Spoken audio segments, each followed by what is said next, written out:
PC, dickhead. Right there. So I'm allowed to stand on my property. I'm not under arrest. You cannot tell me. If you do not want me standing behind you, don't turn your back on me. You should have been taught that in training, dickhead.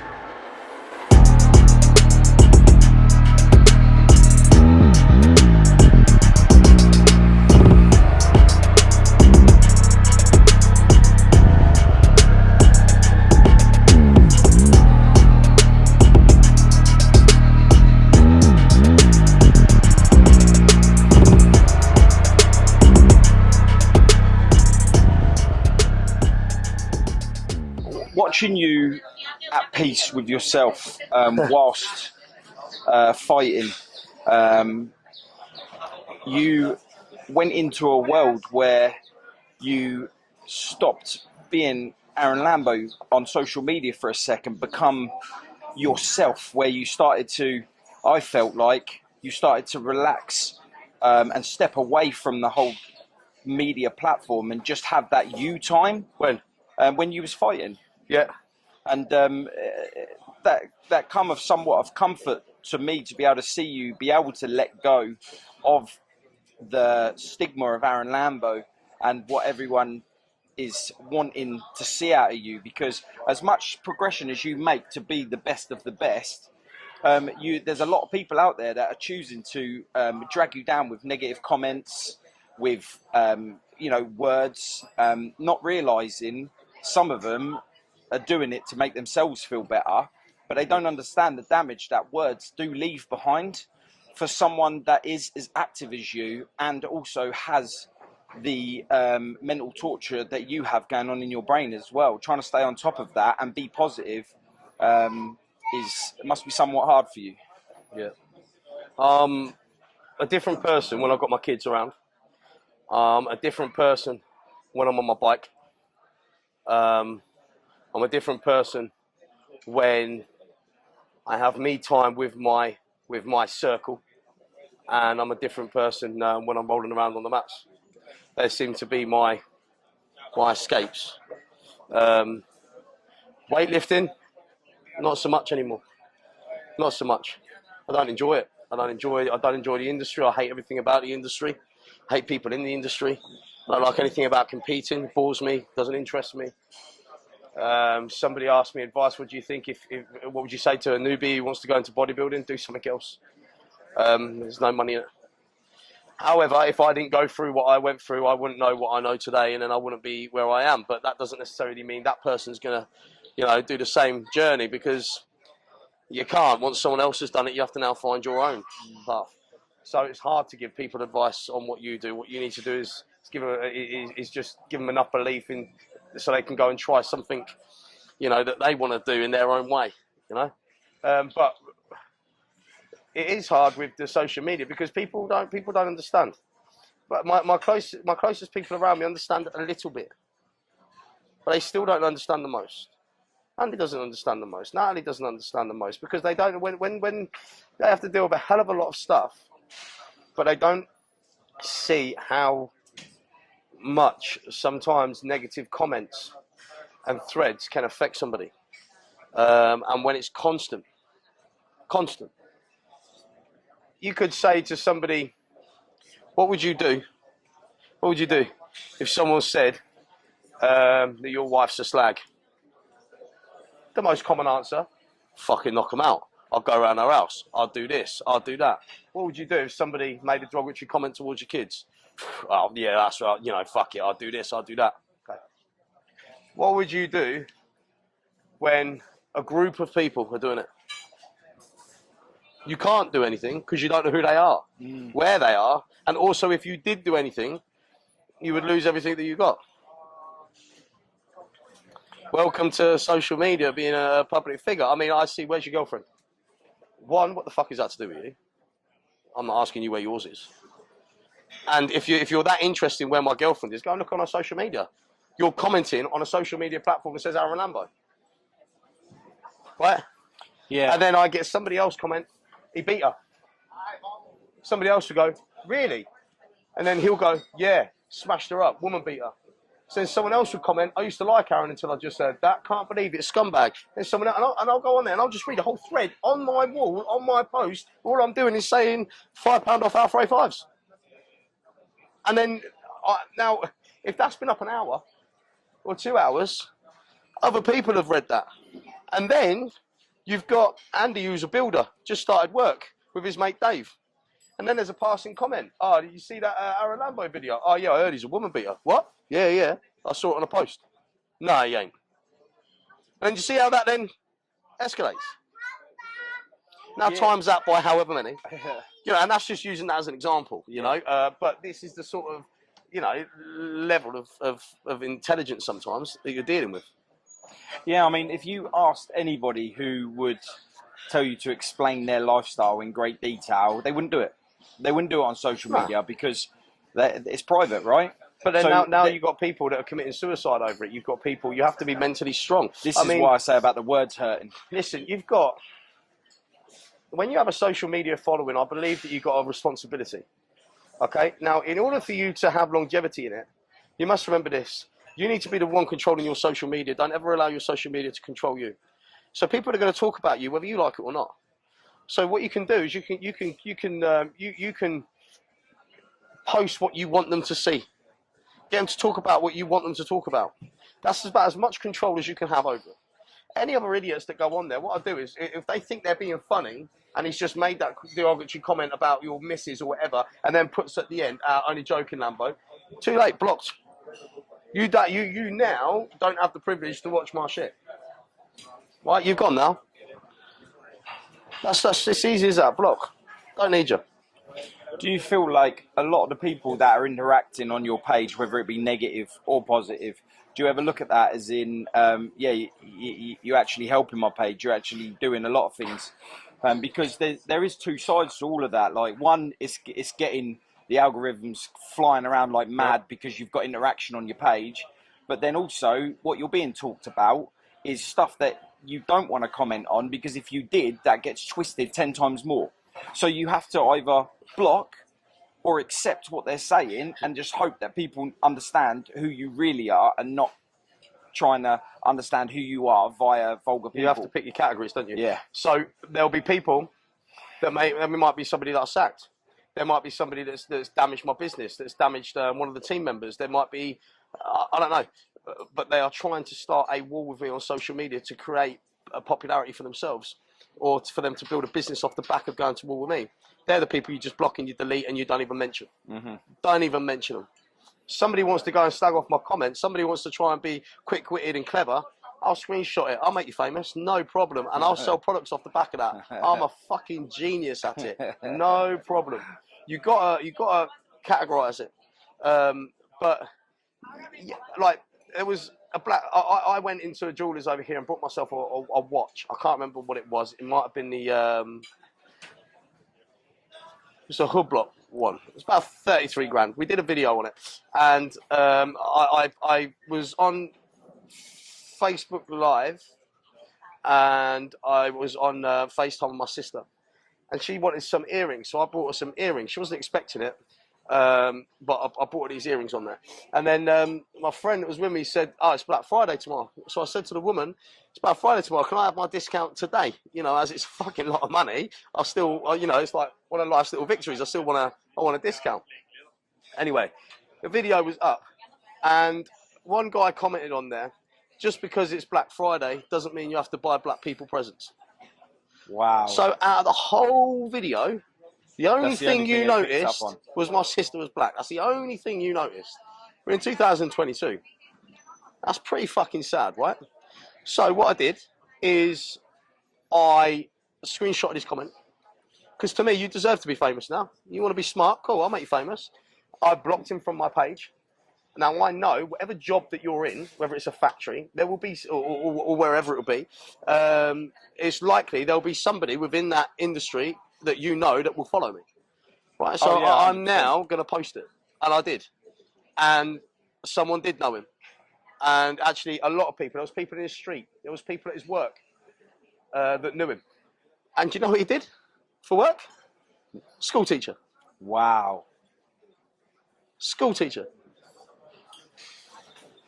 No, it's safe to say he lost his job. It's safe to say he probably went into a downer. But you know what? I've got no. You could, and then some people go, yeah, but you've just bullied him. I haven't really. You just outed. He offered his opinion on social media. He felt the need to share his opinion with the world. Mm-hmm. So what I'm going to do is I'm going to help you with that. I'm going to reshare that for you. There you go. I've done nothing. I didn't give people the right to abuse him. I didn't say go and target him. I didn't say go and troll him. I didn't say anything. All I've done is taken what you've done. Are you sure you want to do that? Cool. Okay. Boom. There we go. Now you've got to deal with the consequences of your actions. And that's the people that we've got teaching the next generation. But I got told by a few people, I used to follow you. You talk about bullying. Yes, he was wrong, but you've just bullied him. Some people have even said, you're on social media. You chose this. You should learn to take this sort of stuff. Like I'm expected to. Oh, okay. So I've just got to take derogatory comments about my kids, my missus, racist slurs about my sister. No. Everyone's entitled to an opinion, right? That's social media. If I don't want your opinion, what would they do? If I don't want your opinion on my social media, I can block you. Yeah. But also, if I feel the need to share your opinion, I've got that right too. Me and Andy spoke about this the other day. It's simple as this, right? You piss him off, or you piss me off, whether it's an act of violence, whether it's an argument, whether it's a disagreement, whether it's an end of a business deal, whatever it may be, if you know that if I ask you not to move that phone there, whatever we do, please, all I'm asking you is don't move that phone. We'll do this whole interview, just don't move that phone. That's all I'm asking you. If at some point you move that there, you know that I really don't want that moved, right? You know that. There's no miscommunication there, yeah? Once you move that, you don't get to dictate to me what response I give you. Mm. Now, I could go over the top. I could punch you. I could shout at you. I could swear at you. I could say we're done. Whatever business deal, if I was buying something off you, I could cancel it. Whatever it may be, I get to choose that. Yeah, you have that right. Don't. You had the choice. You had an informed choice there. And that's what I don't get with people. They know, you know what's right and you know what's wrong. You've got an informed choice. You choose to do that. Mm-hmm. But then when you get a response that you don't like, then they turn into the victim. Yeah. But how does that work? Yeah, but he went over the top. Stop there. Who gives you the right to say that? You can't decide that what's over the top. Maybe you're over the top for doing whatever it is, no matter how big or small. You go in with the explanations so deep but simple to understand. Like, I feel that you've got to a point where you understand what comes in now and you know how to use that to be able to show people that, because say like for instance that message, right? You've put it out there, and when he put it out there, it was fine.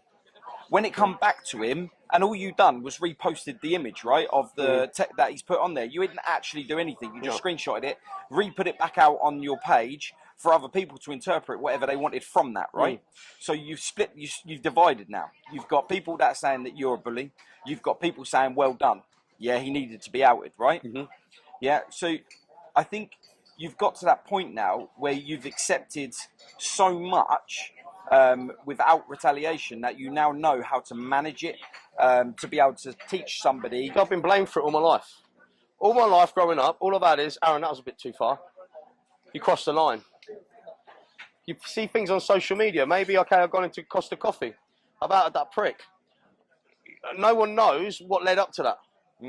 I can tell you now, you cannot tell me whatever I've done in my life has been on the spur of the moment or for no reason. There will be an element of me going, please don't, please don't, please don't. I'm asking you not to do it. Please don't, please don't, please don't. And I will go all different ways of asking. If I go around Ipswich and say, the next time I see Paul, I'm going to punch him in the face. Next time I see Paul, I'm going to punch him in the face. Then I'm going to go into a bar, I'm going to punch him in the face. I put it on the internet. Next time I see you, I'm going to punch you in the face. I start trolling your podcast, I'm going to punch you in the face. You see me, when you walk out of a shopping centre, you've got your kids and your missus, I walk past you and you bang, punch me in the face. Who the fuck has the right to tell you that was a bit out of order, wasn't it? Not really. No, I'm not saying I agree with your reaction. I'm not expecting many people to agree with my reaction. What I'm saying is you don't get to dictate what my reaction is going to be. Yeah. because this person has decided to go out of his way and do this to me, or create fear within my company, or scare my wife, or say derogatory things about my kids, or say something, you know. Now, I'm using these examples of violence or whatever. You know, you can put that in any sort of context, but no one gets the right to dictate to you what level of response you're going to give them. You know, if you don't want a response, it's quite fucking simple. Stay the fuck out of the way. You know, there's many things I would, you know, rather not be involved in. So if I don't want to be involved in it, what I do is I avoid it. It's not rocket science, is it? No, not really, mate. But regarding the trolling, I don't think people really realise the emotional impact that some comments can have on people. You know, it can have on their family, it can have on themselves, and you know, and they find it funny. I don't understand what's. Did you know there are people out there what they call professional trolls? Yeah, I have heard that recently. I've heard that recently. We had an incident one before, someone that had podcasted, they'd tried to track down a person that threatened to kill him, slash his wife's throat, rape her, things like that. And but when they tracked the person down, it was a 10-year-old. It was a 10-year-old in his bedroom doing it from his Xbox, you know, on YouTube. I'm pretty sure it was the Xbox, wasn't it? It was, and doing it from there, 10 years old. If I was really that bad, I mean, a lot of them aren't hard to find. You only got to click on their profile. One guy was saying one thing, saying what he wanted to do to my girlfriend at the time, laughing, saying how he was going to do that, how he was going to do that. I only clicked on his profile and it told me that he was the head cook at a Premier Inn in fucking Sutton Coldfield, wherever the fuck it is.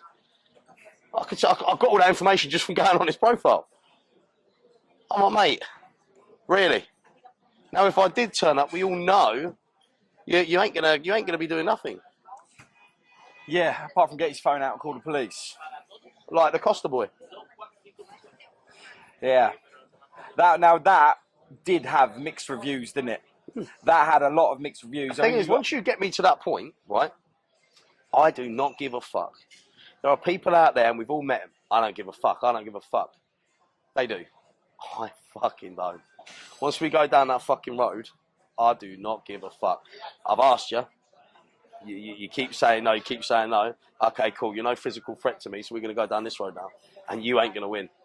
Because I'm so quick-witted. I know what I'm doing. I've won against the police. I've won against the fucking the councils. I've won against the schools. I've won against the family courts. You ain't fucking destroying me, mate. It's like I'm like this. Here we go. Yeah. I mean, what was he thinking? Yeah, I think that the miles between you two was one of the main factors of that. The fact that he was more than likely, you know, you were stated that you was living out here permanently now. So for you to go back, I mean, you know, not even registering in his head that you've got several businesses in the town, the same town. He worked for me. And that you have to go back. He knew everything. He knew everything. I did follow the comments on that to just see what the, you know, what happened. And there was a lot of people saying that you was the bully from that you was too much, you shouldn't have done that. I personally can see why you did it. I would have done the same thing. I wouldn't have put myself down in a bullying category like a lot of people did do in there. But bullying would have been putting my hands on him. Bullying him would have been slapping him about. That would have been bullying. He's no threat to me. Also, regardless what he's done and what he deserves, I ain't going to lose everything that I've got for him. That ain't going to happen. So what I'll do is I'll just make you look fucking small. Did you get rid of him after you found out what he'd done? Yeah. How did that make you feel? I mean, for me, I got kids myself, and if I ever knew that I had someone working for me in that thing... We didn't know at first because he was born in Poland, lived in Germany. He had convictions in Germany. He robbed the post office or bank or something in Germany, armed robbery. And then he had arrests and convictions in the UK. So he's got different names and he's lived in different countries. So it's very difficult to get the history of somebody, you know, fast. You can't. It's not possible. And we all take you know, people, you know, of the word. We all do. We don't know really history of me. I don't know the history of you. I don't know the history of Andy. I don't know the history of you. You probably don't know the history of a few people that have worked for you, because it's not really something that we think about. It's only because the brand has got to as size as it is. We had a meeting and we decided it was a good idea to start doing checks. And actually, it was one of the mothers of some of the victims that had messaged us and sent us court papers to make us aware of what was going on. And then since that video, I've had ex-girlfriends message me, ex-girlfriends' kids message us. We've had people coming out of the woodwork, his neighbours, with all sorts of fucking stories. But I don't post their stories because stories is hearsay. And I can get in trouble for that. Yeah. What I post is factual information and you can't fuck me for that. And that's the thing, like, on top of all of it, what people say you should or shouldn't have done, you actually, before you done anything, you had the paperwork. Yeah. The official paperwork in front of you that stated what he did. Yeah. So what you put out there on social media that day was all factual. Yeah. Yeah, you can call the police on me all you want. They can question me, yeah, no problem. They can put me in a station, yeah, they can't charge me for shit. Because what I've just done is I've done something in the public interest with the Freedom of Press Act. As simple as that. What I believe to be within the public interest. So there's nothing that can, yeah, with factual information, I don't do hearsay. So I know exactly what I'm doing. That was the reason why they could never take down the PC dickhead. That was the reason I actually won a court case against the Chief Constable of Northamptonshire Police last year. They tried to get my social media closed down. And once they do that, PC Dickhead, who was in the witness box, and some of the other police that have been on my videos, once they've succeeded with that, they could sue me through the Police Federation off the back of that. And they lost. They lost the case. Well, how comes they lost the case on that? Because they had to withdraw from the case. Because I just hit him with factual information. And I know what I'm allowed to post and what I'm not allowed to post. It did come across that the police did have a bullying vendetta against you, and that's probably because in Northamptonshire you made money off of money, fame off of, and notoriety from the whole term PC Dickhead. I actually owned a T-shirt that had PC Dickhead on it.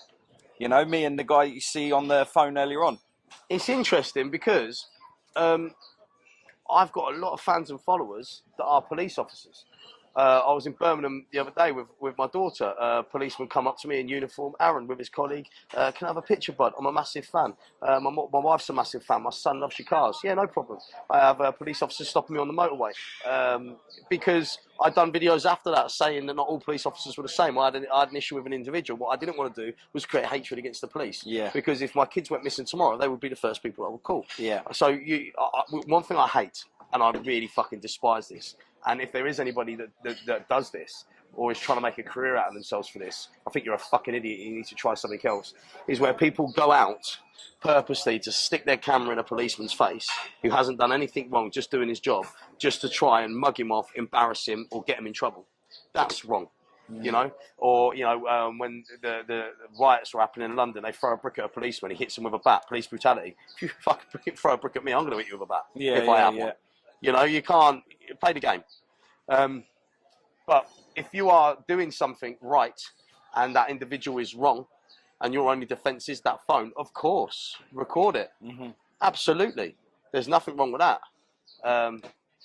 But to go out and do it for no reason, I think there's a bit of an issue there. Yeah, because people are trying to become famous off the back of other people, and it's not really fair. Yeah, and the fact that you won the case just goes to show that you wasn't going out of your way to have the police keep arresting you for you to make YouTube they videos. tried to fuck me up 6 years after. They took me to court 6 years after. Building up a profile. Yeah, I suppose so. That wasn't strong enough because they ended up walking away. No, they tried to say that I use my social media to create hatred against the police. So I hit them with photos that police officers have had with me. Inboxes I've had from serving police officers. There was nothing that they could fucking do. I had everything. I've got everything dated. In our office, I am so shrewd. Everything is in box files. we can go there all day. It's no issue. And I have something wrong with me since my head injury. I have a very, very bizarre memory. So I can remember a conversation like a dictaphone. And it's quite funny actually, because I played a game with them in court. The lawyer that I had cancelled the morning before, right? He was actually he had a contract with the police where he was doing, you know, the legal aid. Yeah. So I think he had a word in his ear. So I decided to defend myself. I got my bundle together, which is what they call it in court, a bundle. It has to be set out a set way in order for it to be heard in court. I knew how to write a bundle, so I settled that out. And I noticed it said police reference case reference number, Northamptonshire Court case reference number. Thinking, well, left out here. I want a case reference number. So I put my case reference number on there, and it was MH FTP 01, which is mental hamster, fuck the police 01, knowing full well that they have to read that case number out in court, and the judge will have to read that. And I was just playing little fucking games with them all the way through the case. They still don't know about any of that. And I've got, They do now. And I've got everything in copies in a box file. I can even show you. I love it. In fact, before this gets aired, I will show you. Okay, and you can even show them. Oh, wow, all right, yeah. I can show you the whole case. The whole case. And there was some fucked up things that they tried to do me for in that. Yeah. But they lost. Well, they give up. That's got to have been a good feeling, the fact that you're going up against the system and you got it to a point where they had no choice but to give up. They had 3 detectives and 2 barristers. And there was me. Is this because of the harassment from the police on that side of things and just always trying to be up on you? Is that the reason why you decided to just get away from the UK lifestyle and just get over here? Because, mate, I'm telling you, I've only been here like 24 hours and I'm already ready to move. That and people from my past. Bumping into the wrong people. I know me, and I know there's some things, it doesn't matter what advice I give to other people, I'm not going to lie to you, mate, I know me, and there's certain things that I can't walk away from. Mm-hmm. There's people from my past that have said derogatory things about my kids, that have threatened my family, that have done stuff. So when I see you, I'm going to hurt you. So the best thing I can do is take myself out of that situation, because I'm going to lose everything I've got. Also, like I said, I don't believe the police do bully me. I believe Northamptonshire police bully me. I believe there's top brassers up there that do. There are soldiers on the street, as in police officers, that are fine with me. But because I embarrass that force, they certainly have an issue. And I don't believe for 1 second that it's not out of the question for me to get pulled over when they don't have body cams on them and they don't put something in my car. Yeah. So I don't believe it. I don't trust it. So I decided to move. And I'm happy with that. When I go back to England now, you could say, mate, you're a fucking pussy though. Look at you. You say this, you say that, but you have security around you when you're back in the UK. Yeah, I do, yeah. Yeah. Because if you've got an issue with me, deal with him. I'm over there. Yeah. I ain't losing what I've got. I go to my coffee shop, I go to the gym.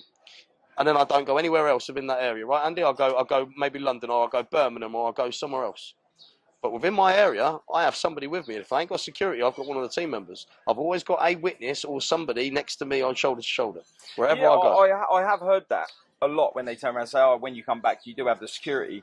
And I'm glad that you did bring that up, because that's one of the things that people did ask. I noticed that they do say that a lot within the platform, not just yours, but other people's platform. When people repost pictures of you, they say, oh, yeah, he thinks he's big, but then he's just a roid head that has security with him because he's scared.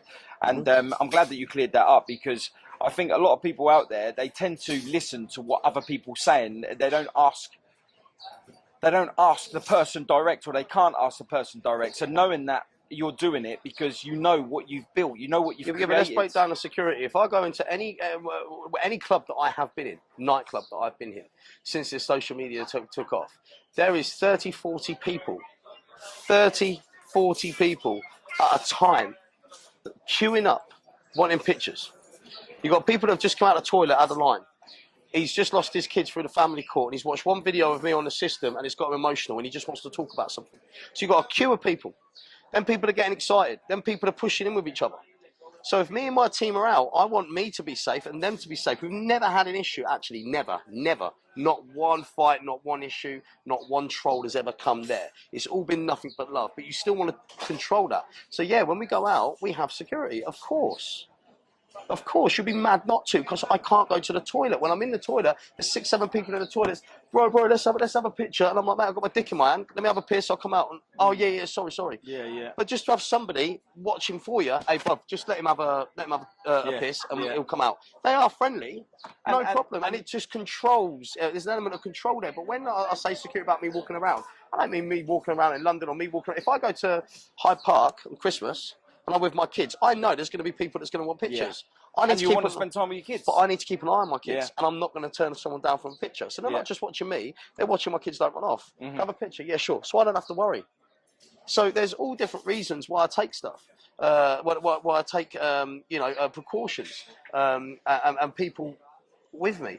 It's not always for, a set reason. There's a lot of different reasons why you might have security, but it's not always security. Maybe I just feel uncomfortable of, I don't know, going to somewhere in the area on my own, just in case something does happen. I'd rather have somebody with me. Yeah. So I just have somebody with me. It's a smart thing to do. If I get stopped by the police and they put something in my car, I've got someone with me. If they decide to arrest me, once they arrest you, they've got the right to take your phone off you. Okay, well, they ain't got the right to take it. It's all yours. Yeah. Keep filming. Yeah. So there's a lot of aspects to take into consideration of why I have it. And personally, I think it's just fucking being smart. I admire that. I admire that because not only do you see what you have created, you've created something pretty major, pretty big. You've got people that are looking upon you before they make the next move within their life. Like, he's doing this. If I do this, I'll be the same, and yourself, only you can create you, and for people that want to be the next Aarron Lambo or Paul Stansby, not that I'm nowhere near where you're at, but like I'm saying, don't be the next somebody, be the next you, because that's what people are waiting to see. Not an imitation, not a put down to someone that is succeeding, just to take inspiration and become you, become the next you. Because yourself, if someone wants to live your life, they can have it, because it's torture. They wouldn't be able to handle 24 hours in your head. They wouldn't be able to do what you do, because they're not built the same way you are, and what you've created is around how you manage you and your thoughts, you and your activity that's going on within your head, within your personal space. I mean, think about it, yeah? We literally just filmed you fighting for 1 hour, being free.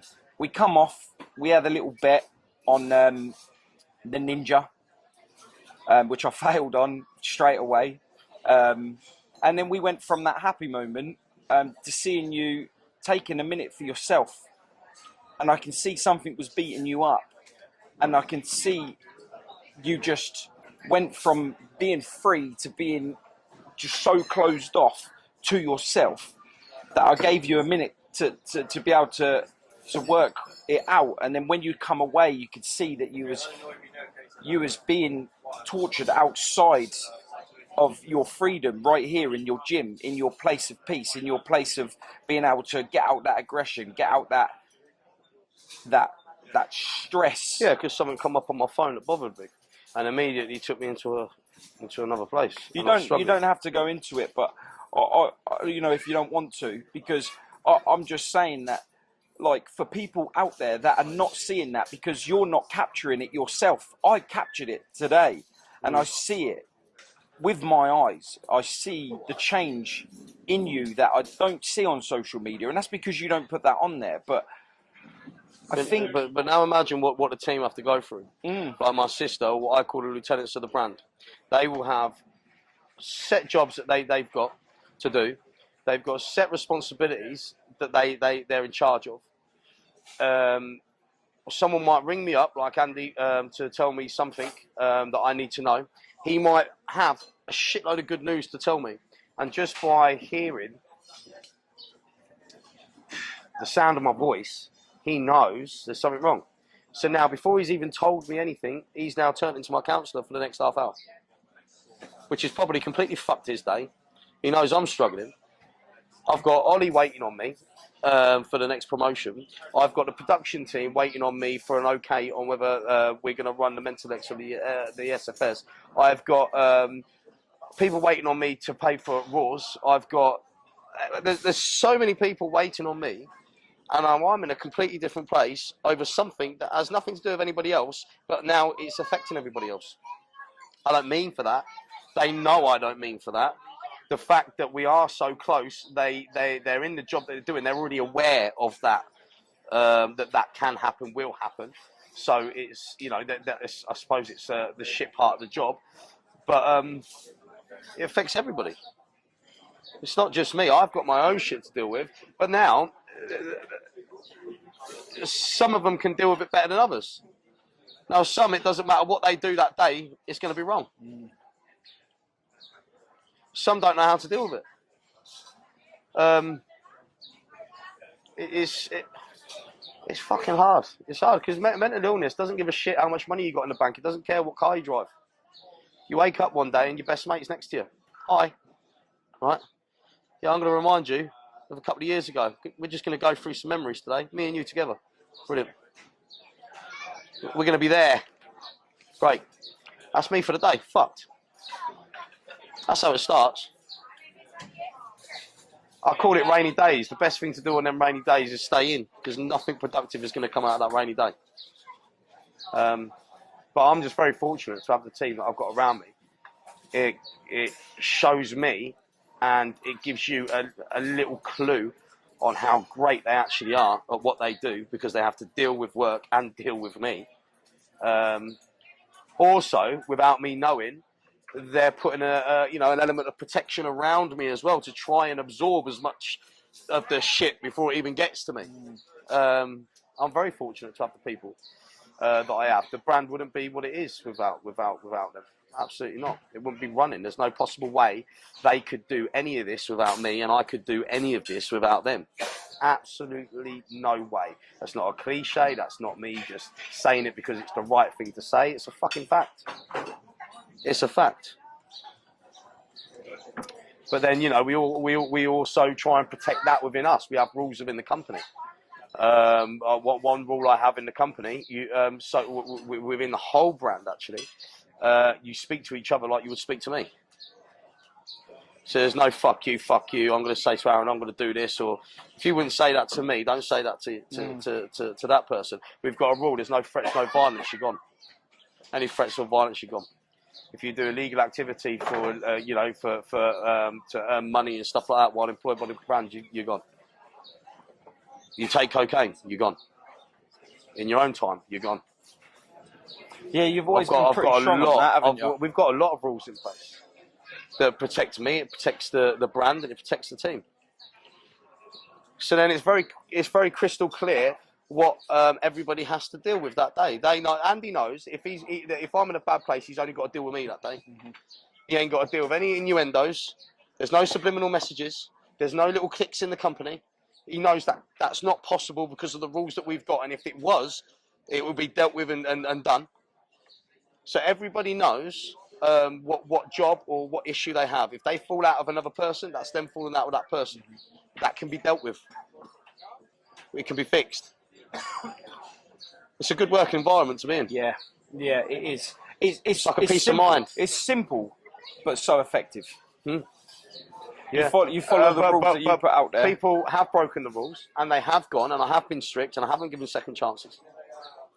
People haven't understood that, especially the people on social media. Yeah, remember, he's there from the beginning. Stop. No, it wasn't. He was there from when you watched, not from the beginning. Yeah. You don't know what they've done. You don't know what they did to somebody else. You don't know what they did with the brand. You know nothing. You know what my decision was. You need to give a public statement. I need to give fuck all. Yeah. How do you feel with people like demanding that this, it's your company, it's your life, it's your brand, and people are expecting you to give a public statement? I know that you become a public figure, but the more private side of things, like, recent stuff that's happened where you have, had to get rid of some people, and again, you talk about. Well, there's videos that have been put out there recently, isn't there, that people are saying that you have to you got rid of them. Right. Let's talk about Chris. Let's talk about. We could talk about who the fuck you want. I had a member of staff that worked for me, and you know the rules. No criminal activity when working for the brand. It's not rocket science. I will help you where I can. I will do what I can for you. He couldn't work for me because he didn't have childcare. Him and his missus. So I paid for the childcare. The brand paid for his childcare. He broke up with his missus. Needed somewhere to live. So I let him stay in my apartment, which was above the gym and my business in England, for 9 months, rent-free, bill-free, while I'm living in Spain.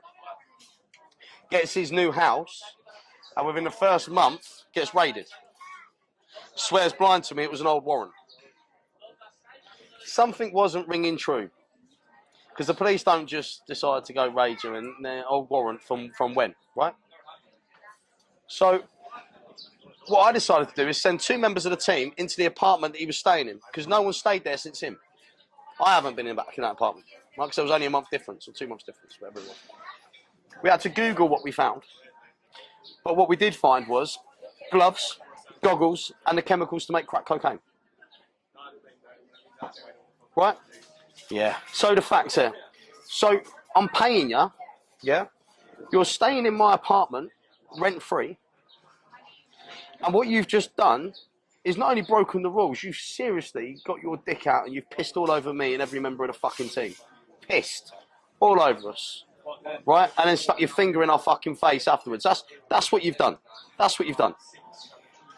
And you've endangered the brand. Thank you. You've endangered the brand. You've endangered every member of the fucking team. You've endangered me.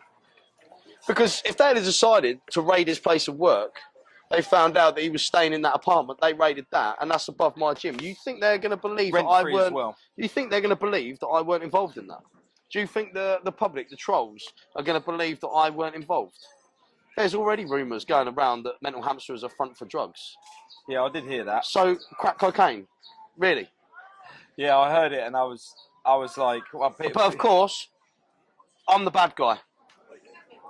When I open the door, see ya. Yeah. See ya. I'm the bad guy. I'm the bad guy. There's that whole thing. You can't please everyone, right? Mm-hmm. And you feel like you can, mm-hmm. and you do everything you can to do so, mm-hmm. until it starts affecting you, and then you realise that you truly can't.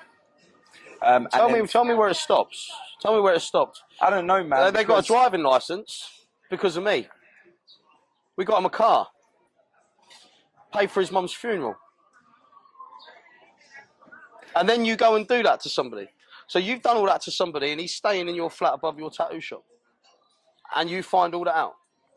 Now, after all of this, instead of cap in hand, I really fucked up. I am so fucking sorry. I fucked up. I'm sorry. No, none of that. Now all I get is bruv shit.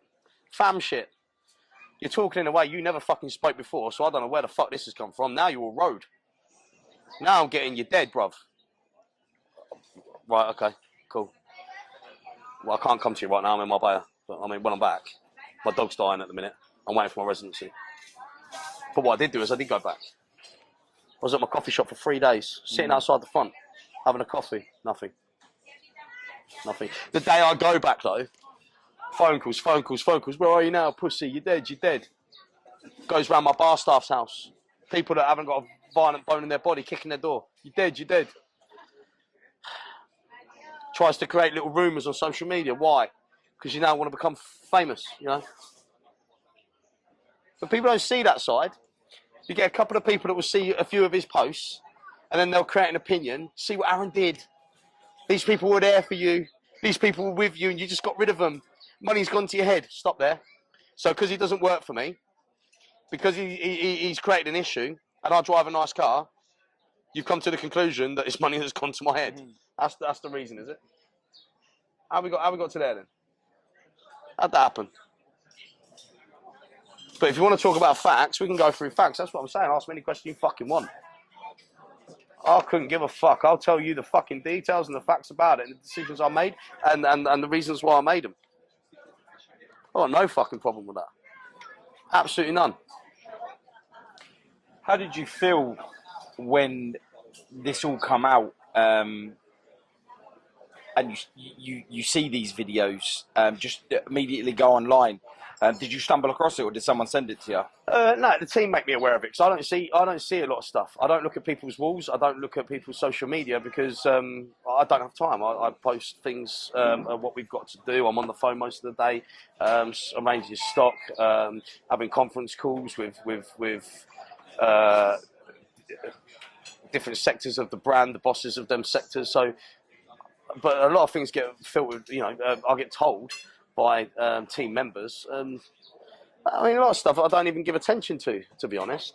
But things like that hurt me because you became close to me and then you fucked up.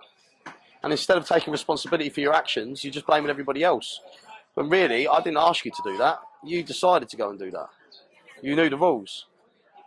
But because I don't give you a second chance, I'm in the wrong. You don't get a second chance for that. You know, you don't get that. It doesn't matter who you are, whether you're my brother, whether you're my sister, whether you're my best friend that I've known for 17 years. These are the fucking rules, including me. Including me. These are the rules. Lead by example, right? Mm-hmm. Yeah. And I have done that, and I'll make a point of doing that.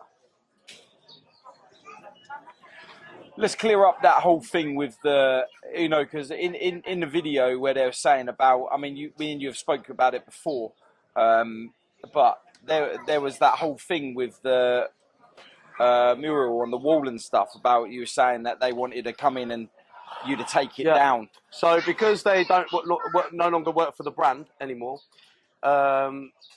Tina became the mental mum. She looked after me. You know, I knew her before I knew her son, and it was because of her that I gave her son a job. She's an amazing woman, and that mural on the we paid for a funeral. We did a mural on the wall for her, for the customers at Mental Monkey. We've got people that come into Monkey just to sit down and have a coffee with Tina. Well, the moment all of this shit happened, all of a sudden now, demanding that the mural comes down off the wall. Well, your mum was a lot more in this world than just your mum, right? She's not a privilege that you can just take away. You understand what I mean? Yeah. You don't. First off, you don't come in. You don't come in. You don't threaten, because it started off with threats to my sister. You don't threaten my sister. You don't threaten my staff. You don't threaten me, and you don't fucking tell me what I'm doing. If you've got an issue with something, you sit down like a fucking man and we have a conversation about it. Now, we can have a disagreement. We can even swear. But let's have a conversation about it. Because I ain't going to be told what I'm going to be doing. And you certainly don't just walk in and start vandalising my business. Yeah, because there was things where they were saying... Because then you're going to get a reaction that you don't like, which they have had. And the mural's still on the wall? Yeah.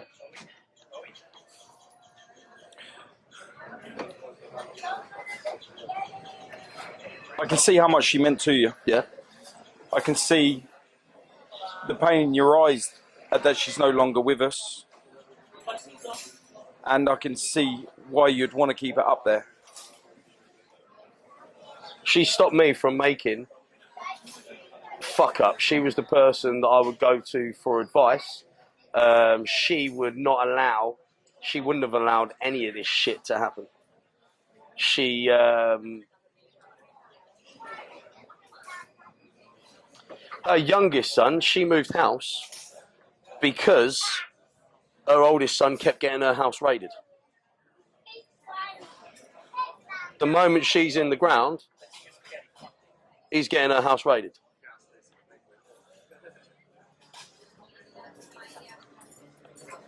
And endangering the brand and the business that his mum was a part of. But I'm the bad guy. It's my fault. Okay.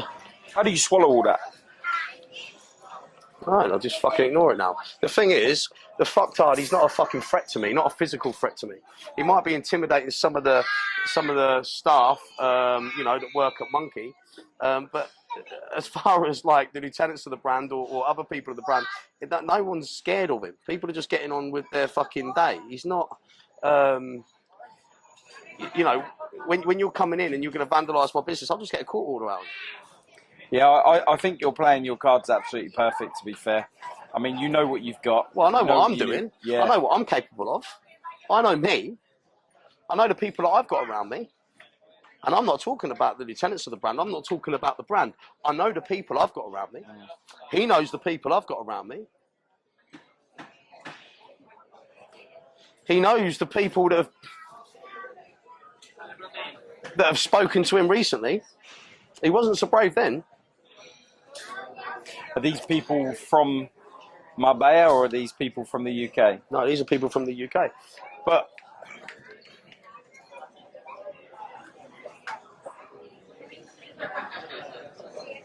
how can I put it?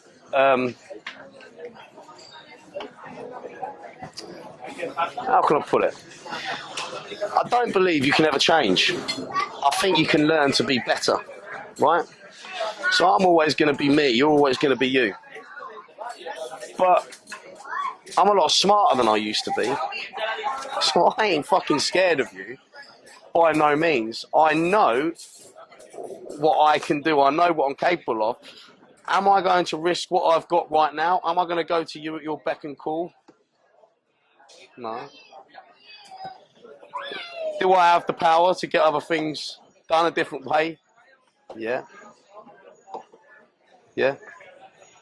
Would I? Yeah. Have I? What the fuck? You're the one that starts this. Love it. I'll fucking be there all day throwing money on it. And I'll go off and do something else. Once I've done that, I've forgotten about you. But I know the world of shit and stress that's going to cause you. And I'm going to go off and do something else. Yeah.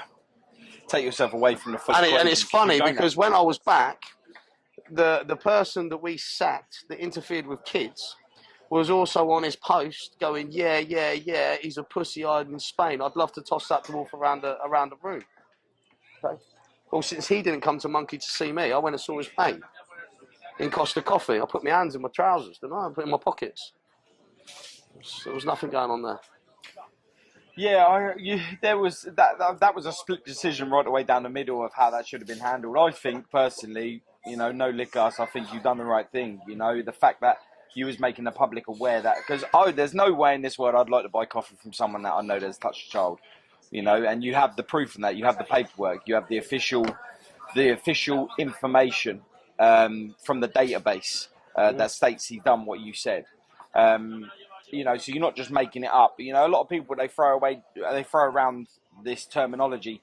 You know, child offender, nonce, many other things like that to anybody that hasn't actually done it. So now when it does come out, people don't realise the seriousness of it and just be like, start defending it. Mm-hmm. But you have the proof that he physically done this to a minor. So you going in there, putting your hands in your pocket, facing him face to face is something that he was bragging that he would do to you, knowing that you're back in the UK because it was on social media platform. He's been trolling you on social media, so he knows you would have been back in the UK. And no doubt someone would have told him you were back in the UK because everybody else knew you was back there. Hence, the first day you got back, people were giving you messages saying where you at and you're dead and stuff. So he definitely would have known you was there. So he would have had the opportunity to come to you. Mm-hmm. The fact that you was just going to Costa one day for a cup of coffee and you bumped into him, decided to film it and out him there and then, which all trolls should be. See that, mate? All trolls should be confronted at some point in their life because, like we said at the beginning of this, words do hurt permanently. It can be damaging. I mean, I was in my element. I just saw a little opportunity and I took it. I knew exactly how it was going to plan out. Thing is, when I'm back, these people think I'm stressed. These people think I'm hiding. Well, actually, they don't. They know. But they think that their threats are having an impact. They're not. I'm quite comfortable where I am. I ain't interfering with my day. I'm going to have a coffee. I'm sitting in my coffee shop. I'm having my bacon sandwich. I'm going to the gym. I'm going to visit my nan. I'm with my kids. It's not impacting on me whatsoever. Whatsoever. Love it. That's the best thing you can do. Just get on with normal life. I mean, you must be the shittest criminal in the world if you're going to ring me up and tell me that you're coming to stab me, or you're coming to shoot me, or you're coming with a group of people to hurt me. Now, I don't know. Maybe his sat-nav's broke. Maybe he's just forgot where the coffee shop is. But the amount of... And it's not just been them. I've had trolls and people that I've kicked out from the company and the team over the last fucking 6-7 years. Right, Andy, how many? You've fucking lost count. Right, there's been a few that haven't stuck to the rules. They've either stolen from the company, they've got addicted to gambling, they've put the company in disrepute, one of them has maybe threatened another member or something, but they've had to leave, yeah? And then when they do leave, and I make that decision, and I'm always the one that has to tell them that they need to go, and the reasons why, I haven't had one black eye over the last 6 to 7 years. Not one. Not one. No, you ain't left yet. I haven't had one.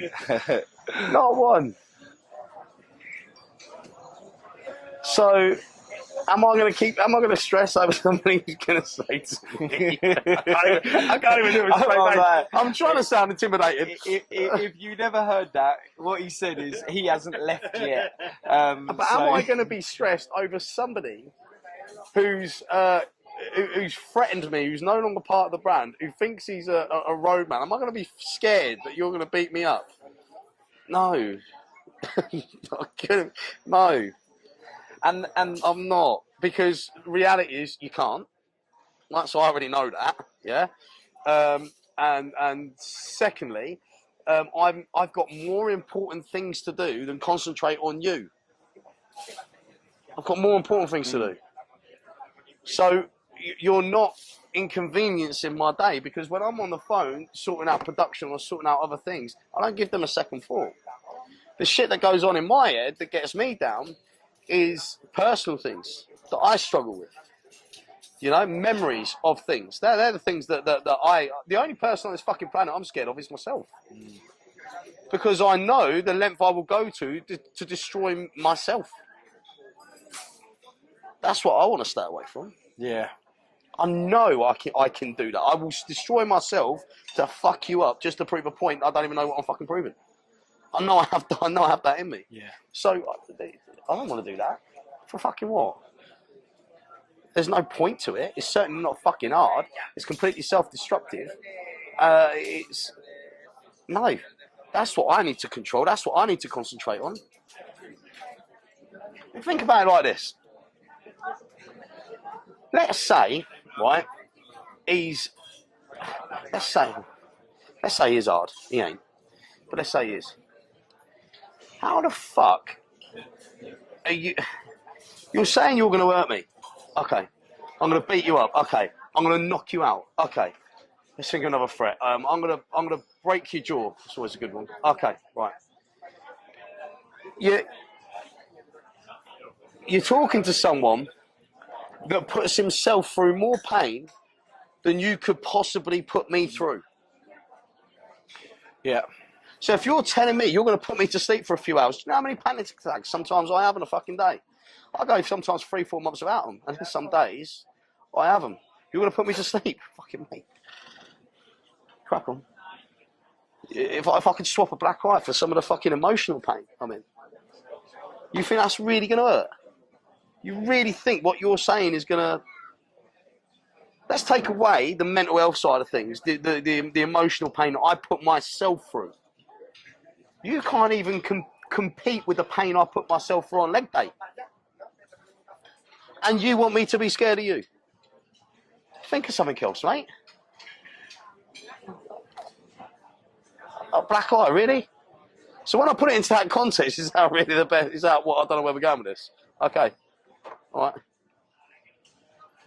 Yeah, you got to get to a point, you know, and you're already levels above anyone that's trying to follow the niche out there for social media platform and success. I'm not exactly hard to find. It's exactly what I was just about to say. I If you come to Marbella, I'd buy him a ticket and a I plus swear one. you're in my head right now. So It's not an issue. I was walking through Marbella yesterday. But he won't. The day before we was doing You our won't. meet. And you know why you won't. You won't. In fact, none of them will. You won't. Sorry, go on. Yeah, and we were walking down the street, Yeah. and your car was stood out. It's got mental all over it. Perdona, me das café con leche, por favor? Sí, sí, sí. Gracias. Sorry. What are they? 42. Do I look too big? I don't need the protein. I was like, well, I didn't know you was getting the drink. No, I've just ordered the coffee. Did you want a protein shake? No. I ordered coffee, that's why. I'm having it. He would have had. What? Who? Who would have? No, I've ordered a coffee, I'm alright. Thanks, Carl. So what was you saying? Marbella. Oh yeah, so We ain't got to Marbella yet. I mean, that could be a second part. Yeah. We got to experience that yet, actually. You got to experience that yet. Indeed. But You'll coming experience that through, later. walking through, and there is a lot of nice cars here. Your one stands out very, very much so. Yeah, that annoys me because I've never been one to stand out. I've always been a very reserved person. I like to blend in. I don't like that. I don't like the attention. Here's that guy with the massive arms coming in that fucking McLaren with that beautiful fucking bird. I really hate it. I'm like, for fuck's sake, again. Personally, I think they were talking about me. To be fair, when we were Andy, coming wipe in. that lipstick off your mouth. That's what I say. Brilliant. Oh, are you good? Yeah. Good. Yeah, so like seeing it come down, seeing the amount of people that were standing around your car, parked on the main strip. Mm-hmm. You're not hiding from nothing. You're when your car is there, you know that you're within the vicinity. You can pretty much ask anyone where I am. I called you. Yeah. I was standing outside your car. I called you. Within seconds, you come out to greet me. Did I send anyone to get you? No, you come out personally. Yeah. You come out personally. We went into the club where you were having food. Yeah. It was full of people. Yeah. Absolutely ram-packed. Yeah. No security guards with you. No. Nothing. No. You got up and you was walking around the crowd. Your phone went off. You went outside. You come back in. You carried on eating. There's people asking for photos. Yeah. But the thing is, I go to places where I feel comfortable. I've got friends, they become friends of mine, the security there, the owners of the club. If there was an incident, I know the people there are on my side. Yeah, there is a lot of people here that would, if you stood up and kicked off, I couldn't imagine how many people there last night that did not even within your circle that know who you are that would have jumped in last night to take over anything. It's nice. It's nice. They are super helpful as well. Listen, I just want to fucking enjoy my life. You don't know, Paul. You really don't know. And I can't explain the levels that I go to keep myself out of trouble, my team out of trouble, and everybody legal, individually, right? And there's a lot of hoops you have to jump through. I'm not interested in fucking drama whatsoever, which is why I cut it off. I have set rules in the company. You break them rules, you're gone. When you go, you can kick and scream all you want. You're gone. It's done. That's it. I'm concentrating on getting to that finish line. I'm done with you now. I'm going to punch you. Okay. Bang. Okay, cool. You've done it now. Fuck off. Well, I'm done with it. I'm done with it. I want a good life. I only go out with my team or some of the people within my circle, yeah, that I have. Thank you, gracias. Because I feel comfortable. Right, and then when we go out, there's never ever once been trouble when me and the team have gone out. Never. I want to share this life with my kids. I want to share the experiences with my team members, and I want to do what makes me happy. That's what I want to do, and I want to concentrate on work and concentrate on building a brand so big that I can sell the brand, and I can make every one of my lieutenants of the brand fucking secure. And then I can give the social media up. I can turn it off. Happened by accident for me. I didn't mean for this to happen. There's people out there doing stupid stuff, become famous to try and get what I've got, and it happened by accident. I'm not saying it's not an ego. It's not an ego trip for me. Of course, when you go into places and people are queuing up and people don't know you, or watching people that do know you, and people are treating you nice, and I'm getting the best of this. I'm getting given a fucking I don't know. A Bugatti to fucking drive for a week, or whatever it is. To, you know, I've got a mad life, madness. I'm not saying that ain't good for your ego. What I'm saying is I don't need it. When I sell everything and the whole team of lieutenants is secure, I'll tell you what my next move will be. My social media will be off. There'll be no public fucking speech. You'll go online one day and see the next video, and you won't be able to find me. Gone. Done. That'll be me. You'd have a lot of people say, you know, when you've got to that level, when you do decide to now live for yourself, are you prepared for the backlash on that? Why would there be a backlash? Because a lot of people on social media, Yeah, they don't leave the house. They depend on people like yourselves to right. be able to keep their minds away from their troubles. Like, you've become an icon to a lot of people that are. I'm not saying my videos are going to be deleted. 30 stone sitting on a, but you on a daily, you post a lot, and but you I'm not post saying daily. I'm not going to say my videos are going to be deleted. All my mental health videos are going to be online. All my weight loss videos are going to be online. All the motivational videos are still going to be online. The ones that have helped people, that are going to continue to help people, they'll all be on there. Cool, What I'm saying is, I won't be doing no more. I'm done. I'm gone. I will say a big fucking thank you to everybody, genuinely, from the bottom of my heart. But I don't need the social media no more. I've got what I've got. Thank you. But I have put.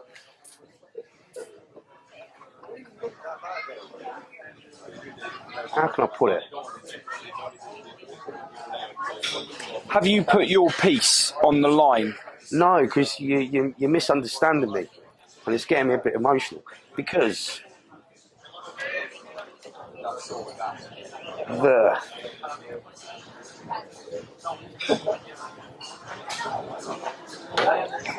the reason for it, fucking talk.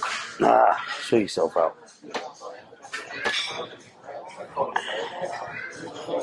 I will always move on to something else. And I know how to use my social media and open it up to do that at any point if I ever wanted to do that again after I turned it off. But you ain't getting what I'm saying, you've missed it. When I sell the brand, I'm going to make every lieutenant of my brand secure financially. That's the reason there. You have no fucking idea how much I've inconvenienced their lives, their relationships. I know, without them telling me. The shit that they've had to deal with. My mood swings from the beginning, they're a lot fucking better now. I'm a better person. And they fucking stuck with me. Eddie, Christina, Natalie. You know, even now, Sophia, Andy, there's too many. Rich, there's too many for me to go through. And I've inconvenienced them. And they deserve to have a life at still a young age, more than deserve it, and be financially stable at the same time. Look at the shit that I've had to put, that I've put them through, that they still go through now. And okay, they share experiences with me here. They love me to bits. I get that. But they're the ones making me look good online. A lot of them have sacrificed a lot of their happiness for me and the brand. Yeah? So now, I couldn't give a fuck about the backlash. Once I sell the brand, which I will, eventually, in my 5-year plan, 10-year plan, whatever that is, they're going to be looked after and they're still going to be within their prime to enjoy it. Now it's their turn. Now I've got my money, you've got your money. Now let's fucking hang out without it. I want to see what Christina's going to build out of what she's going to get. You know? What Eddie's going to create. Because they had fuck all skills before they started. They've taught everything. They've taught themselves a shitload of skills. I want to see what Sophia's going to go off and do. I want to see what Natalie's going to create. That's what I want to see. Now it's my time to sit back and watch you. Yeah? Maybe be, and this is like a happy tier, maybe be their first customer in their restaurant, you know? That's what I want to see. That's what I mean by closing it down. Because they've sacrificed themselves, if you will, you know, for me and for the brand. You know, the people are thanking me online. They're not thanking Christina. They're not thanking Eddie. They're not thanking Sophia. They're not thanking anybody. They're thanking me. Thank you, Aaron. It weren't me that did that. You know what I mean? Yeah, they're not seeing the stuff that goes on behind the scenes. No, Eddie plans a holiday with his boyfriend. And now he's got me at 1 o'clock in the morning because there's been an emergency. And he's now got to go online. He's fucked it. Or Christina, you know. Christina come over to the country at 16? Didn't know a word of English, from Slovakia, and then she stayed here. She met us at 18, something like that. 18, I think. She worked at a petrol station. She started off working in my coffee shop. Now she's in charge of all operations with the warehouse, with our stock, with everything. How old is she now? 22, 23?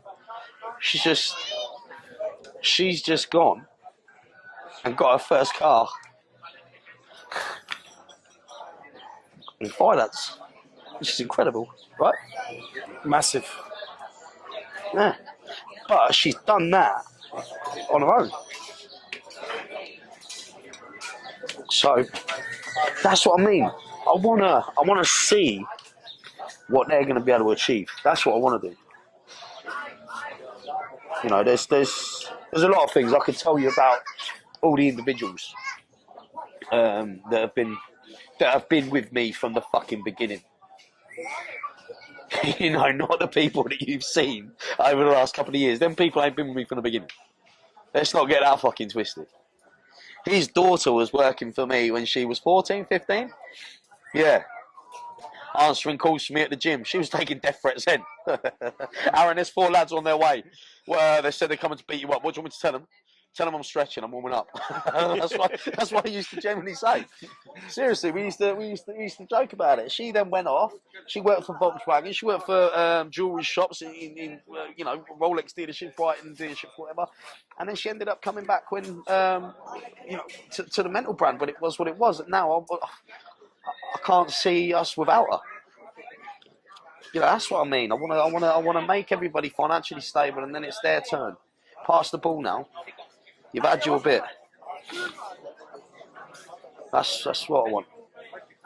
That's what I want. It's good for your ego, but you've got to know when to say thank you, everybody. Crack on. And then maybe I might find a bit of peace for that as well. You know, an inner peace. Maybe. I ain't done many good things in my life, mate. I don't give a fuck what you can tell me, what you found, what video you liked. I ain't done many good things. I have never fucked anybody who hasn't gonna fuck me or wasn't gonna fuck me. But I have, even in my own opinions, have gone over the top. And I've done some fucking horrible things. I'm not a good person. The people that have been inspired from something on a video, that have been in Iraq, lost a fucking leg, done this, done that, been in the fire service.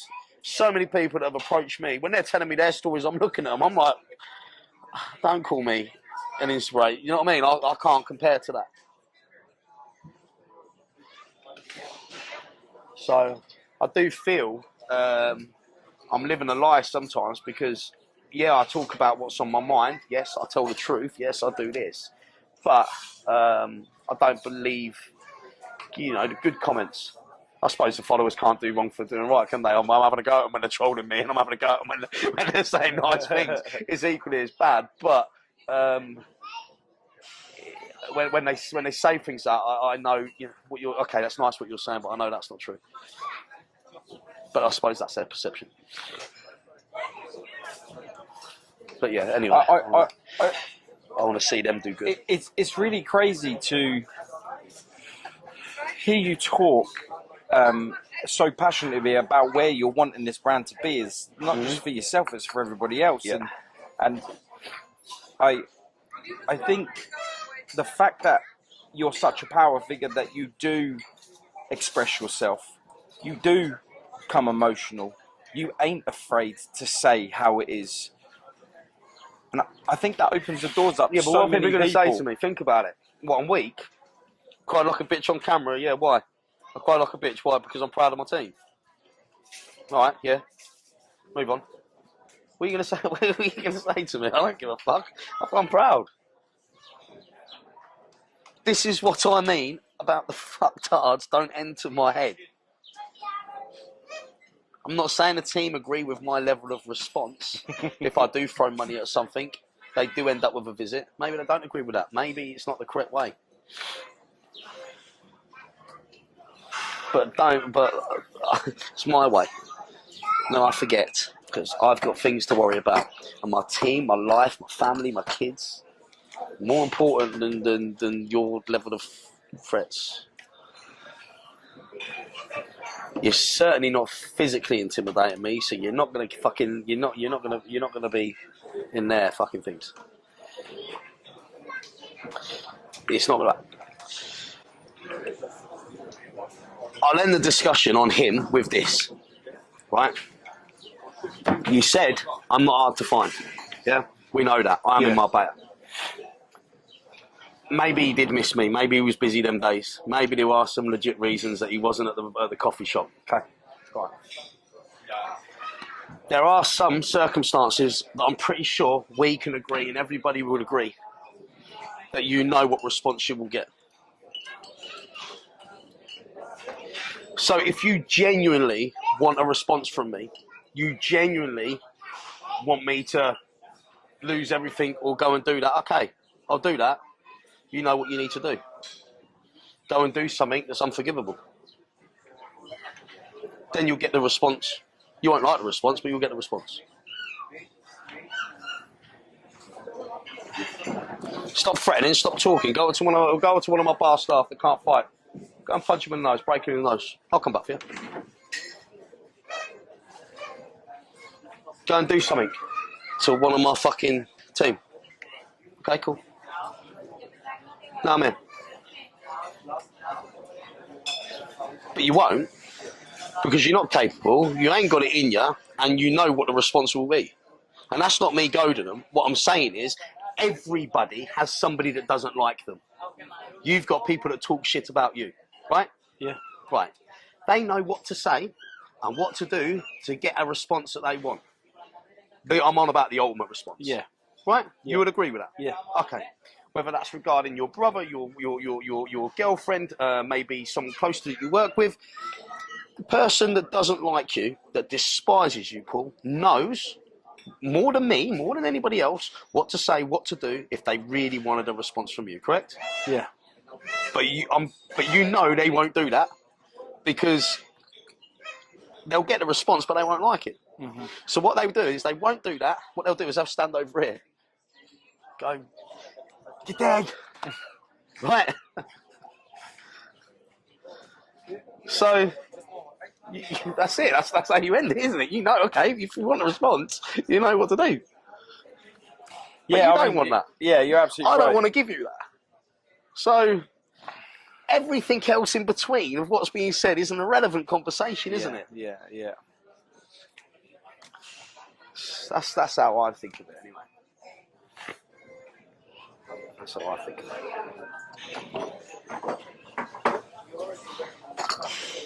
Shall we fuck off, Lee? Yeah. So I've just realised where I am and everyone's just seen me cry. Fucking hell. Yeah. Pussy. Fuck. I've got to go fucking beat someone up now to get the rep up. Skinny guy. Fuck. I can't even do that because they're fucking jiu-jitsu warriors and they I can't even beat a skinny guy up here. Fuck. You have all heard the name Aarron Lambo. He is an internet sensation, bodybuilder, entrepreneur. Today, we are in Marbella, in the day of the life of Aarron Lambo. This is going to be insane.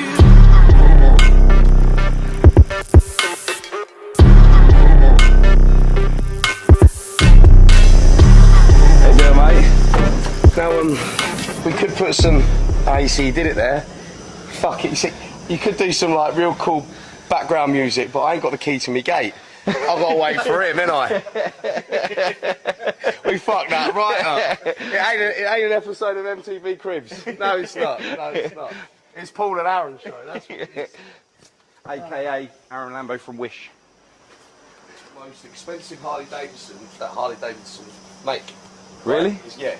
It's called the CVO, and well, I spent more money on it and made it even more special. Yeah. Was it your choice colour? No, this is a standard colour, but then I had the paintwork, the mental paintwork done as well. It's dirty actually, it's not the best time to film it, but hey, we don't edit anything here. We don't edit shit. You see these boxes? Yeah. There's subwoofers in here. I just see the speaker, the tweet is there. Yeah, so you've got speakers in the front and you've got subwoofers in the back. The normal Street Glide will just have speakers in the front, whereas this has a subwoofer. If I was to turn this on, it's ridiculous. If this was up there, you would hear it, you'd think there was a party. Oh, really? Oh yes, it's incredible. Do you want to hear it? Yeah. Yeah, you do. Of course I do. I'm back. He'll be back. As you just hear, he's extraordinary on every level. Like he said, he's got the most expensive Harley Davidson there is on the market, then modified it to make it mental. Quite literally mental. So extra subwoofers in the boot. I say the boot, the back compartments. He's just added so many extras to this. It's probably the most expensive Harley on the market at the moment of this edition. Absolutely mental. See what I've done there? Ready to hear this incredible sound? I am here. You can't. What? Battery's dead. Wojtek texted me, the alarm went off the other day and he didn't think to turn it off. Oh shit, you not. Battery's dead. That is a teaser. That's a teaser. There we go. This is what you could have heard.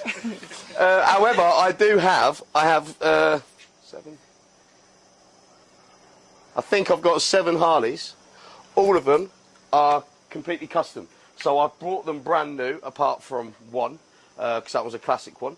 And when I brought them brand new, I've done my own modifications on it. Of course, I've branded it mental. So I would have got the seats made. I like the Bentley diamond stitching. I like that sort of design. So if you notice on all of my bikes, yeah, I've got the same style. The same tank design, but then I've also not only done the pipes, I've done things like the cams. It's been remapped. When I bought this bike, everything that's black here, it's fucking filthy, everything that's black here was chrome. So I had everything blacked. Yeah. Even the forks, I had them painted. The wheels, I had them painted. The engine covers, I had them painted. The rocker covers, I had them painted. Everything, as well as the modifications. Yeah, you go into full detail with all of your brand, don't you? Yeah. What I do is I have the bikes in my gyms, I have them in the coffee shops, I have them all on display. These are the 2 that I ride the most with the club. So I was going to say, was this the one that was in the front of your coffee shop? This might have been in my coffee shop once. This has never been in the coffee shop. I brought this just to ride to Spain, actually. As you do. Because they're super cool. I read the reviews on them and I wanted to give it a go. But then when I got it, I couldn't have it standard. I had to do stuff to it. And now it's here in Spain. I ride it about everywhere.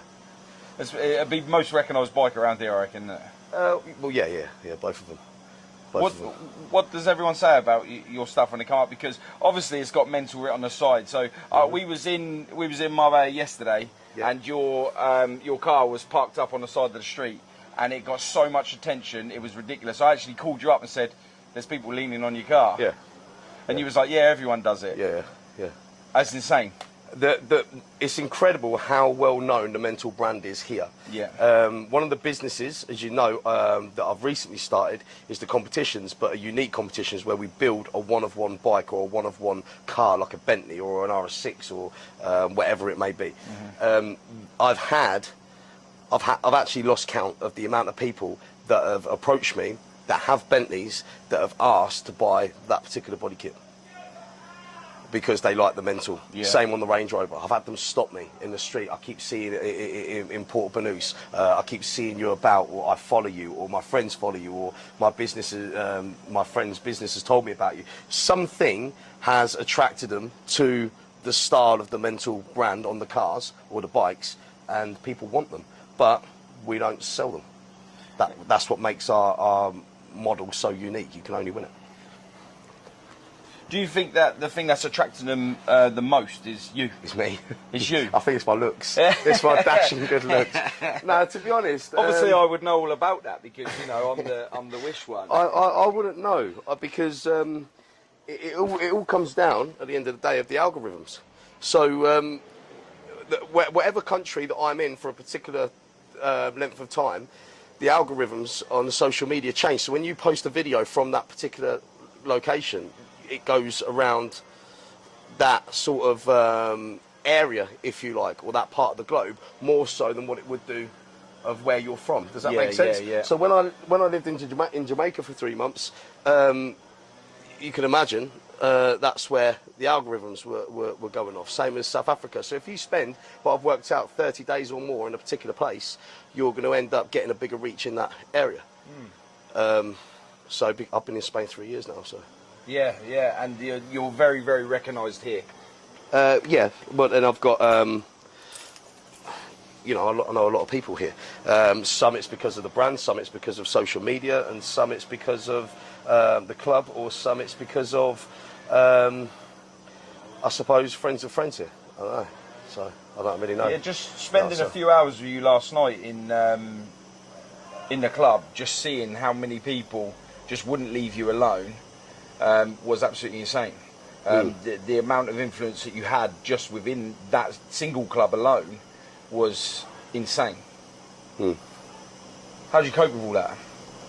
You on about even with the situation and stuff? Even with the situation. Because they trust me, I suppose, and I've been very good to a lot of people over here. The thing is, people only know what I post online, and I haven't posted a lot of that sort of stuff. So you do get a lot of haters. Look at him, thinks he knows Marbella, he's only been there 2 minutes.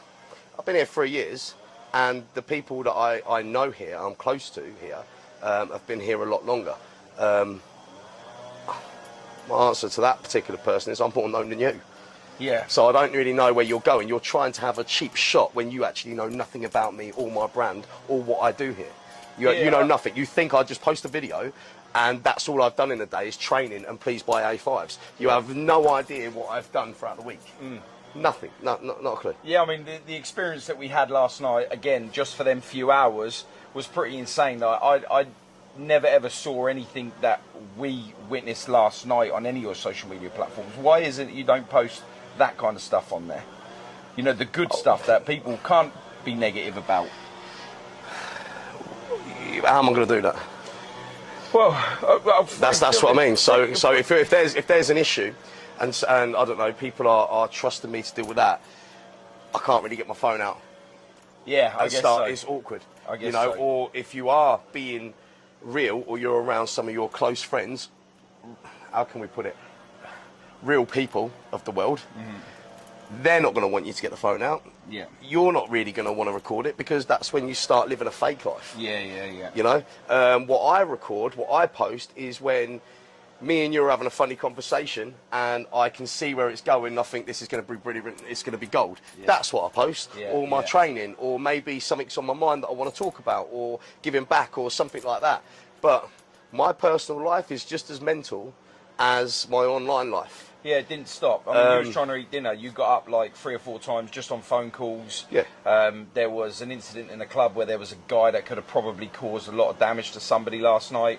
You'd spotted that. And himself. And himself. Yeah. And you spotted that and had him escorted out. And you're just there having dinner. But you managed to be able to have the influence here in Marbella that is being able to dominate your surroundings. In such I'm a positive way. controlling my situation. It's a bit like this. If you're in my cocktail bar and I'm not there, and you see a potential situation, I would expect you to go and let my security know or the manager and tell them about that situation, because it's my place, you like me, and we get on and we're friends. I would expect that, just like I would do the same in your bar. My friend owns the place, and I don't want any trouble going off in his bar, just like I don't want any trouble going off in mine. And the moment it goes off, it then escalates, and then there's people having a good time, people on holiday, and it's not good for anybody, especially for that individual. So it's best he just goes home. Yeah, really. For everybody, really, so including himself. Yeah. So we got a bit of a mental day today. Yeah. Yeah, where are we going to first? Right now we're going to, I've got 2 gyms that I train at often here. One's Reebok in San Pedro, owned by Rafa. The other one is the Paddle Club. We're going to go to the Paddle Club today because I've got training in 15 minutes actually with Carlos. So you can film me getting the shit kicked out of me. Let's do it. And then I'm going to train legs afterwards. Yeah, with the boys. Yeah. And then I've got some work to do. If we have time, we've got a bit of play later. And then we can go out tonight. And I can show you around Marbella. Brilliant. Oh, here she is. Here she is. Now this is a star of the show. I mean, you've seen me train her, haven't you? Yeah. You wouldn't have thought it, would you? Well, I mean, you come in and I know how trained this dog is. I've seen videos from what you've done with her, more or less from day dot when you started training her, and she's a bit of a force. She actually scared my photographer today. He's still scared. Look, he just ain't moving. It started off, Yeah, he's with some good angles. Now it's just it's frozen. Absolutely brilliant. You can breathe. It's okay. You can breathe. Right. Let's get ready, shall we? Yeah, let's do it. What are we taking? Clearly not the bike. Clearly not the bike. Clearly not the bike. So we're now going off to watch Aarron train. We've just been to his house. We've seen his car. We've seen his bikes. This is just a small percentage of what he's about. As you can see, he's ready in his McLaren right now. He's coming up. We're now going to go watch him train. He is 100% on the go every second of the day. I've never seen a work ethic like it. I'm really quite inspired by it. And yeah, let's go training. That money clip us now, the new now looks like. Whoa, upgrade her diamonds, now her girlfriends are like. Whoa, I hit record a drop, you can't ignore it. I'm transforming now these cars and planes, I'm always boarding. Just out touring down in Charlotte like I play for Hornets. When I'm performing, never boring, now you can't afford it. Champagne Perrier, Finnish friends on my face, looking like I'm from the deep. These no Cartiers, pockets deep, bro. I can make it in my seat, bro. Do you, I'm doing me, bro. Making noise, use a peep, bro. Whoa, I press the button and the doors go off like. Whoa, that money clip us now, the new now looks like. Whoa, upgrade her diamonds, now her girlfriends are like. Whoa. This is a good gym, a big gym. It's got everything that you need.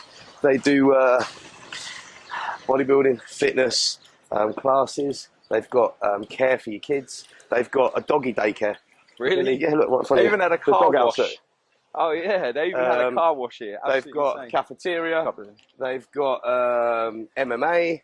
They've even got a Ninja Warrior section. So you remember Gladiator off the TV? They've got a whole section for that. No way. They've got paddle courts. They've got a barber's. They've got a nail salon. They've got a massage salon. When you pick your gyms, because you've got one yourself back home, like, do you look at it and think to yourself, are you real strategic with it, or are you just like, this has got everything, I'm training here? No, I couldn't give a fuck what gym I train at, to be honest, because even if it's not a well-equipped gym, I know how to train. As long as you haven't got the attitudes in there. That I can't stand. That I would just walk out. I will Old school training. This one is very well known in Marbella. This one was different, you know. And the only reason why I went to this one, other than Reebok, was I wanted a bit of change of scenery. And I've been here 3 months now. But I do love Reebok. I do love that. I love meeting new people. You know? Yeah, 100%. Keeping good? What's up, Roy? Okay? You keeping good? Yes. Out of trouble?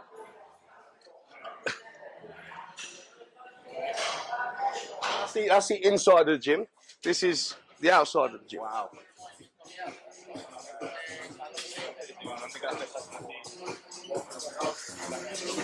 Now, come the afternoon, you can't move in here. It's fucking rammed. I mean, like, packed. When With when every I've seen your videos influencer and their before, friend. yeah. When I've seen you before training out here, it definitely didn't look as like this as impressive. Oh yeah, it's something else.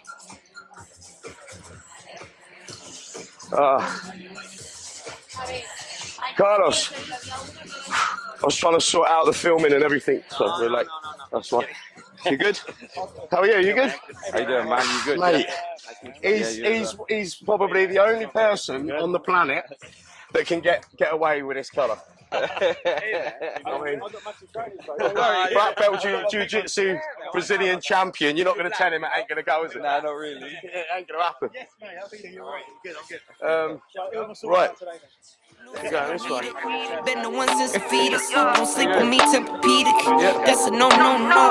Spending dope for no reason. Got a ball head, Mr. Cleaner. Heard the big bags overseas, then we gon' go. Whoa, I press the button and the doors go off like, whoa. That money clip us now, that new now looks like, Badass. Take three. Man, tell us a little bit about yourself and what we're doing here today. Okay, so my name is Carlos Verona. I'm a Brazilian Jiu-Jitsu black belt. Been training for about 18 years, and I've been here in Marbella for about 9 years. And just recently started training Aarron, and it's been pretty cool. Just to see how a bodybuilder can adapt to learning something new is pretty nice. What we work on is mobility to get the joints nice and loose. And then we're also doing jiu-jitsu to basically learn how to take opponent down to the ground. And then once we get down on the ground, how to control and submit by using joint locks and chokeholds. Yeah, pretty impressive. How do you think he's adapting to it with his size and stuff? Oh, he's doing good. Listen, once the technique downloads into his body, when he applies his strength along with the technique, it's pretty hard to deal with. Yeah. And so it's pretty impressive. But one thing that he's going to need to continue to work on is the breathing. The breathing is the hardest part to teach somebody at the beginning because everybody wants to use their power. But if you can do jiu-jitsu and breathe, so in other words, fight relaxed, then we can fight for a longer period of time. Yeah, you always see that in the fighting style. It's almost looks slow motion, doesn't it? I know Hollywood has a massive part to play in that slow-mo exercise. I do Muay Thai myself, so when I started Muay Thai, I thought it was going to be very slow motion. It went until I started getting into the techniques that everything was fast-forwarded by 10. And you're absolutely right, the whole breathing side of it is a major factor. It was for me when I first started. Having asthma as well didn't really help me because I was holding my breath. Like you say, I was trying to use my power a lot. Yeah. Do you find that Aaron's doing that a lot? Well, it's normal. I mean, he has so much power. So it's like at the beginning, it's what you want to use, is what your main forte, let's say, is power. So you're going to use it. But if you can use the power when needed, and you use techniques in different positions that can help you control somebody and just be able to focus and relax. And when I point at my nose, it's because if we can fight and breathe through our nose, we're fighting relaxed. But if you're huffing and puffing, you can imagine how little you're going to last. Yeah, and how quicker you can knock someone out as well. Exactly, this is true. This is true. So how do you find being able to deal with Aaron and when he comes into the gym? Because sometimes, you know, I've just been with him a few hours, like the night before. We've been with him most of the day. How do you find when training him he's coming in with his mood swings, do you find that you're able to get him out of that, or do you find that he's being able to use his stress within the training and you're like, come on, break out of that, I need to be able to balance your mind as well? Because you know, fighting is all about balancing the mind as well as the breathing techniques. You know? Is he able to manage that as well? Because his lifestyle is chaotic. It's mental. He's on the phone 24/7 from literally the second he wakes up. So when he comes in training, can you break him out of that? Yeah. I think like once you step on the mat and we start doing the drills and techniques, everything from the outside slowly starts disappearing. Whether it's the past or the future, none of that stuff matters when somebody's on your neck about to choke you. So jiu-jitsu becomes a form of active meditation because it brings you in the now.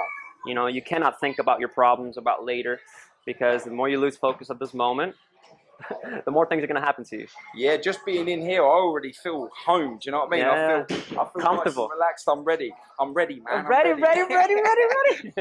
I appreciate you, man. Thanks. Thank you. Don't be gentle on him, yeah? Let's get this good.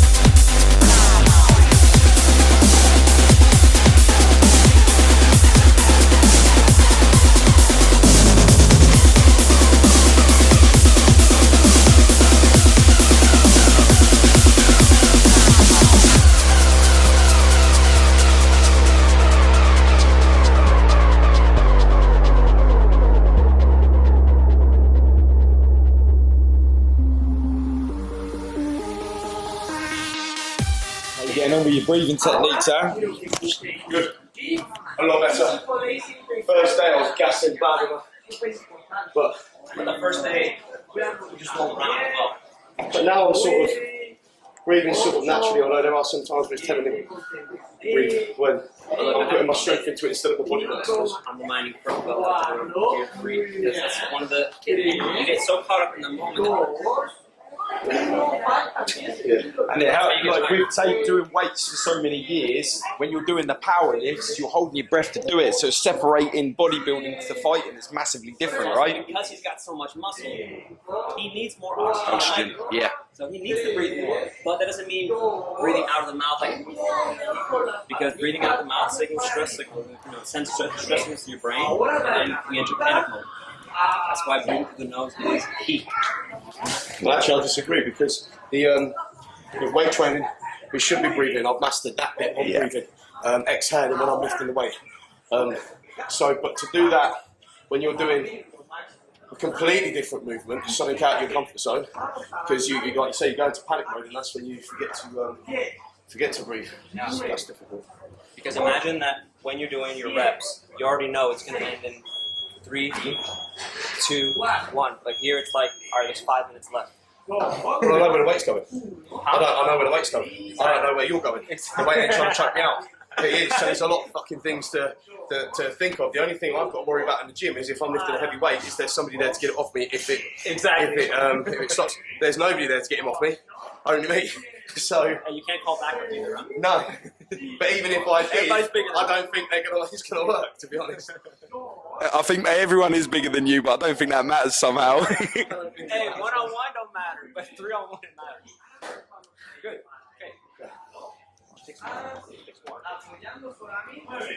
As you can see here, he's giving 100%, being able to master the next step that he's taking within his life. You can see that his motor abilities, he struggles with the size, but he's definitely getting better. As time's going on in the process, he's moving a lot more smoothly.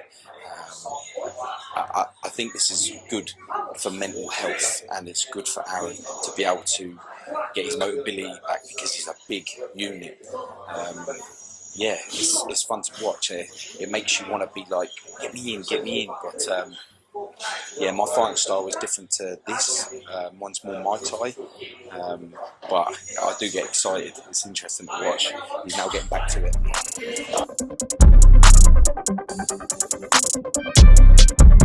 Hey.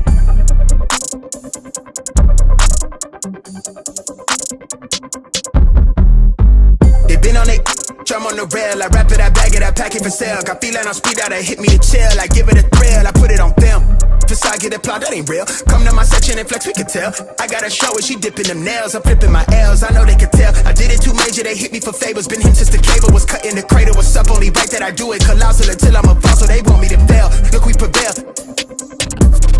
I'm on your tail. Know that they talking, they telling them tales. Just know how to tell, that for the sale. Hey, they talk like they got it, but they need to stop it. I'm leading with logic, my heartbeat is frosted. I seen it, got optics, I need it from Shawty. She mean with the top and it's obvious. They need him a target, I'm dodging their darts, make them reach for the stars. I'm dumping, I'm forcing the pun off the runs. I'm moving with caution, I'm saucing my nigga is nothing.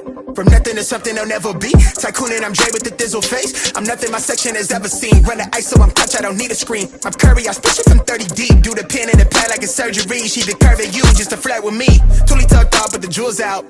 I just in a home with a full mouth. I'm a rare breed when the moon out. I'ma stop playing by the rules now. I been ran plays, need a new route. Queen said she needs space in a new house. Mom told me that she pray for the kid every day. No wonder I'm getting paid for the tunes now. If they ain't ass, bitch, I'm on the rail. I wrap it, I bag it, I pack it for sale. Got feeling on speed out, I hit me to chill. I give it a thrill, I put it on real. This facade get applaud, that ain't real. Come to my section and flex, we can tell.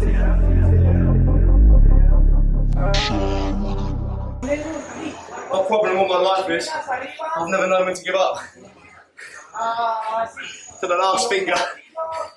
I still got him. Somewhere.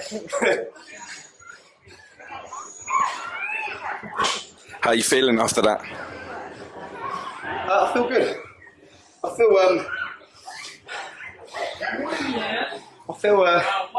like I've done something.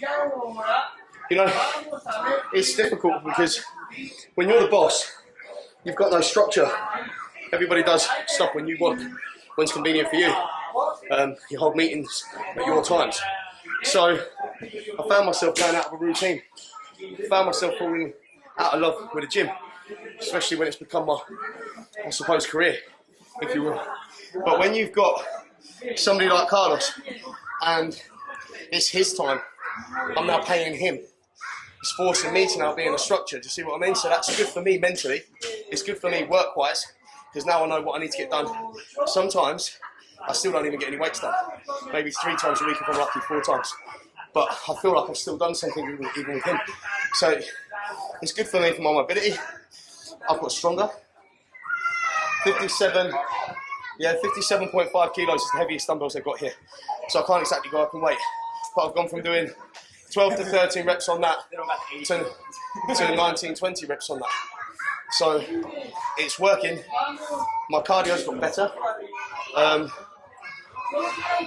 Yeah, that's everything. It's more structured. It's been really beneficial to me, actually.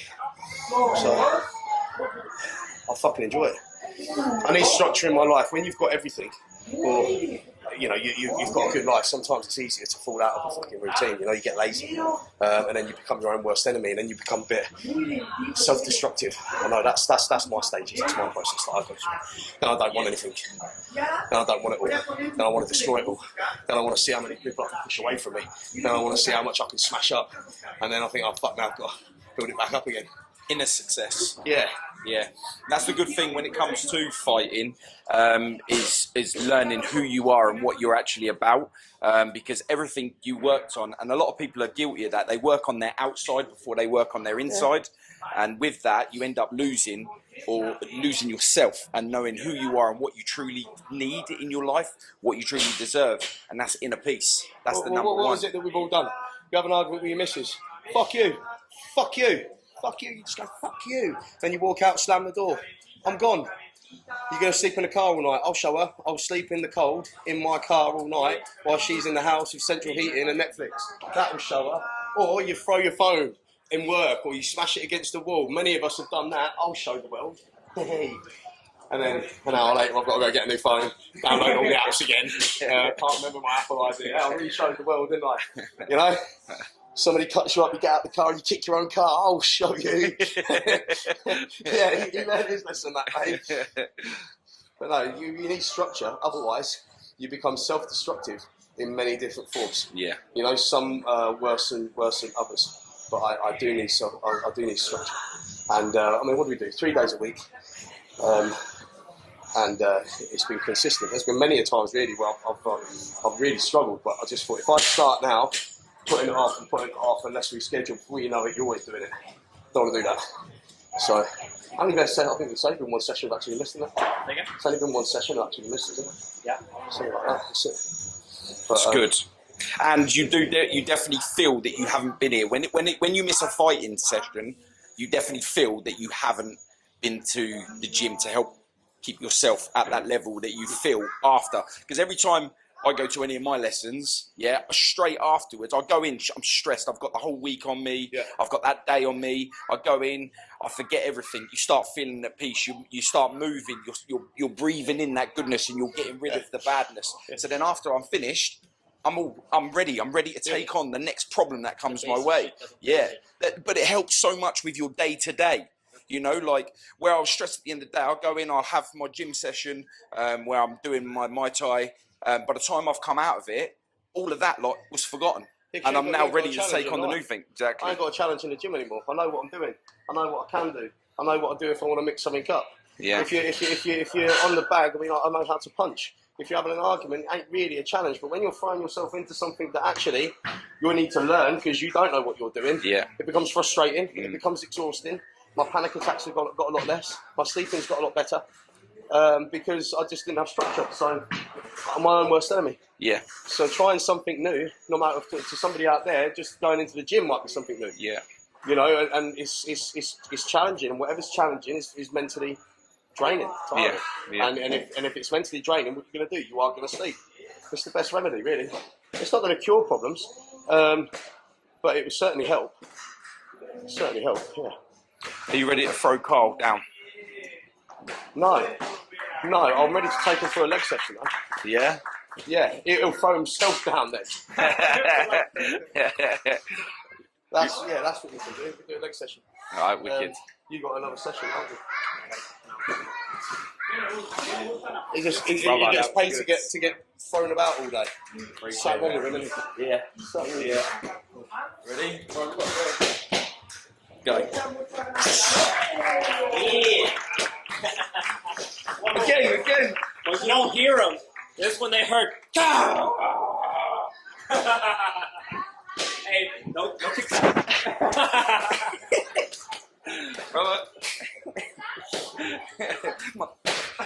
You see, this is the beginning bit. Yep.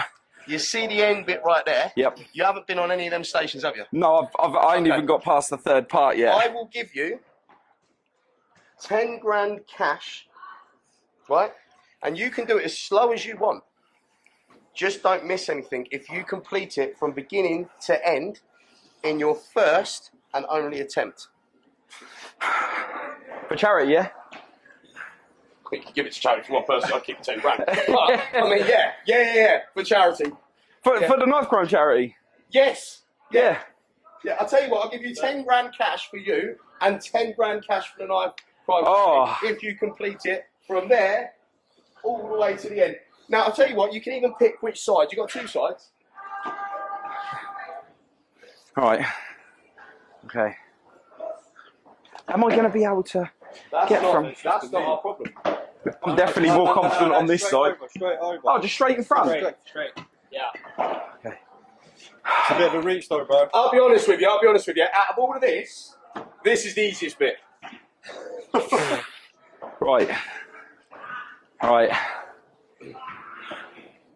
Well, before we do it, Hey, seriously. Right, it's more money. Shut the fuck up. This one's easier. Right.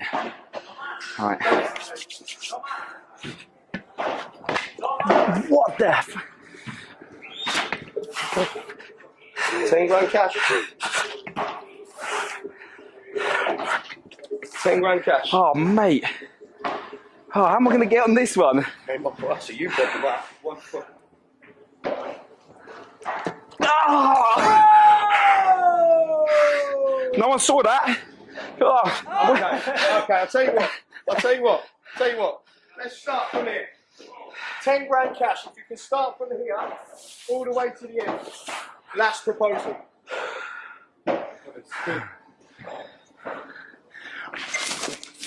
Oh my God. What the hell? What the hell? I know, it's ridiculous, isn't it? What the hell? Yeah, you see how it is today, yeah? This is the busiest it's ever been. No one trains here. What the hell? Oh, it gets better. It gets better.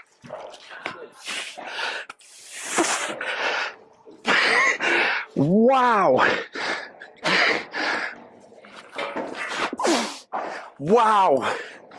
Wow. It's something else, isn't it? It's something else. Wow. What other Heart transplant. Inactive. He was waiting for heart transplant. That we laugh. What other gym do you know that has a ninja warrior?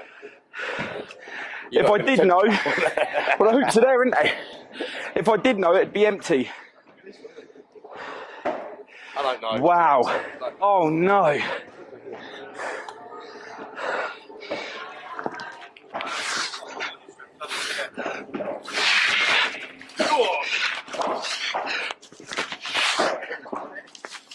Got it. You know what? That impressed me. That impressed me. Now, just this one. I need food. It is no good.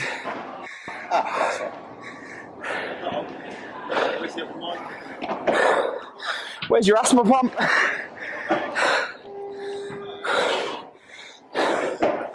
Wow.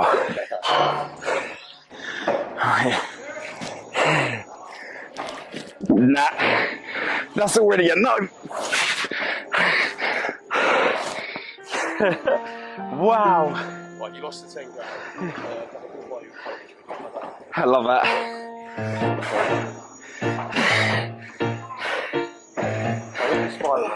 Did you go from down there? Back up from there. What, this one? Yeah. It goes back. Yeah.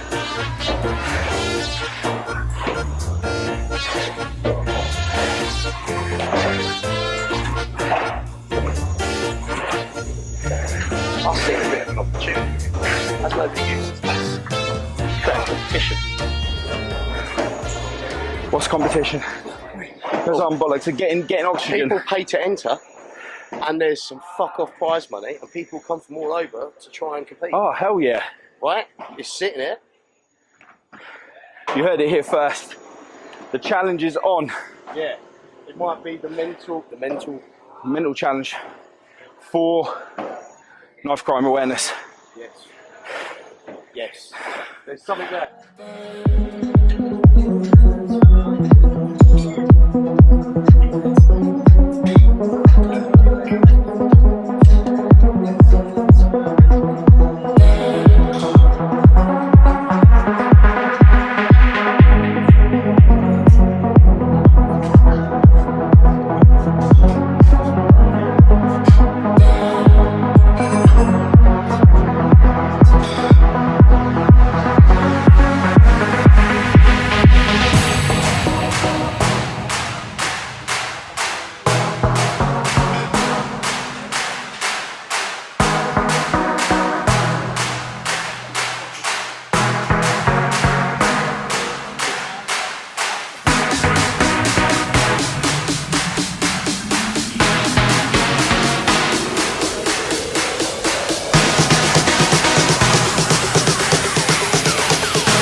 Tell you something about pressing.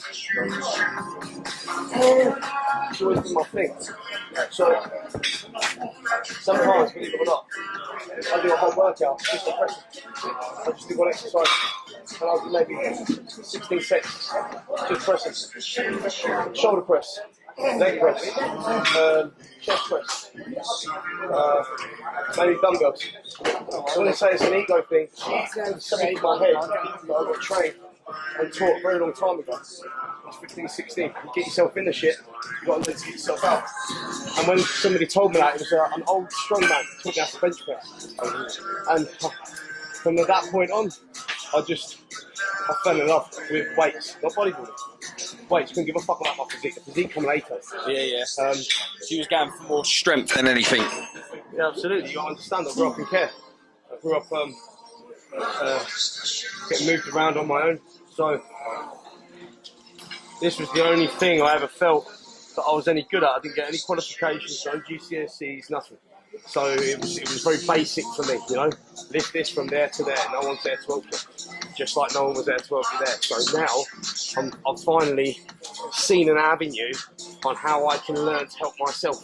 Yeah. I don't know how that's going to affect me later, mentally, physically, emotionally, whatever. But it did. It fucked a lot of things up for me in life. But it also created a lot of opportunities in life, you understand? And it all comes from pressing. I know that's a bit out there, but pressing is my thing, and I've always been very good at it. And from then, when I went into competing, I was actually one of the strongest bodybuilders to ever come out of the UK, as in bodybuilders, not strong, as in bodybuilders. I trained with the best universe. No one can lift the weights up and lift for as many reps. It's just always been a switch in my head where I can, like just there with the 40s, I can stop and I can talk. Yeah. Cheers. So then I can flip the switch. It's an insane thing actually.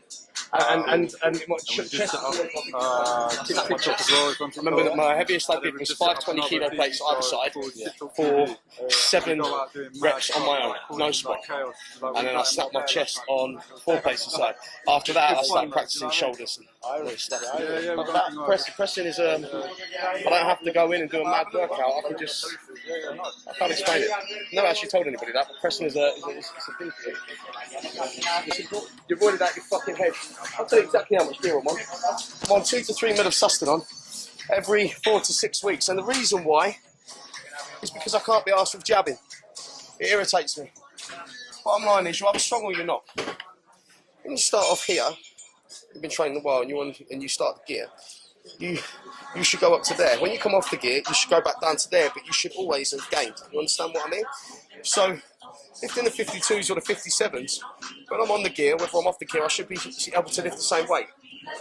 But I might not be able to do as many reps. That will fluctuate. Yeah. But to go in and say, well, I can't do that, well, you can.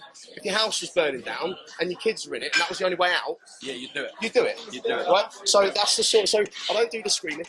I don't do the walking around. Yeah. I go calm. And in my head, I'm thinking of sick shit.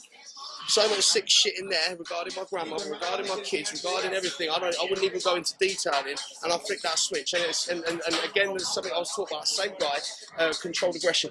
Yeah. Controlled aggression. Yeah. That's more dangerous. You know, somebody that can go and bang, bang, bang, bang, put it down, and then talk about how his day is. That's fucking worrying, right? Yeah, you could say that. But it's also endearing as well, I think, because it shows a massive level of self-control or practice of. Yeah. Up. Yeah, I've got it. Let go. Yep. Let go. I'm alright. Go. Push. Come on. Go. Push. Come on. Easy. Let's go. Come on. Easy. There's an element of technique. There's a massive element of genetics. And then there's an element of experience, you know, training for a number of years. And then the gear is on top, of course. Yeah, I mean, you know, a lot of people tend to target the fact that you wouldn't be able to lift that if you weren't on gear. You could. Well, I could. I do. Yeah. I do. Yeah, you have off seasons where you're not on, you know, like you're still pushing. Yeah. Let me tell you about steroids. Performance enhancing, that's what they are. Yeah? Yeah. Performance enhancing. They do not give you genetics. So, even if your dad fucked my mum, you couldn't be like me. Yeah. Not possible, right? Performance enhancing. Let's break that down. Very fucking simple. You have to be an element of performance in order for it to enhance. It doesn't give you that performance. Sitting on a sofa, taking it is not going to make you look Does like not give you a performance level. You have to have an element of performance in order for it to enhance. Yeah. That's how steroids work. Otherwise, you end up like them water boys, where they come off the gear and then they lose what they got. Yeah. What do you say? Like when you look around and you find people, I mean, you can clearly see who's on gear and who's not. But what do you say to the people that sits there and denies they're on gear? I don't think you can. It's another thing that I disagree with. You can clearly see who is on the gear, yes. You can't clearly see who's not on the gear. Yeah.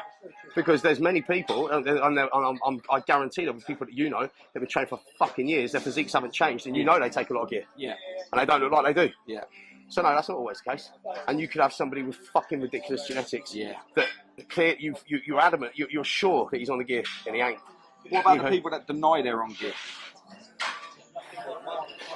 Like it's a shame thing. Like, no, I'm not on gear. Well, no, I don't. Listen, people have their own reasons. Maybe it's their religion, maybe it's their relationship, maybe it's their family life. You can't fucking judge. You know, there's probably a reason why they're hiding certain things. I can't fucking judge, neither can you. However, I do understand from a competition point of view.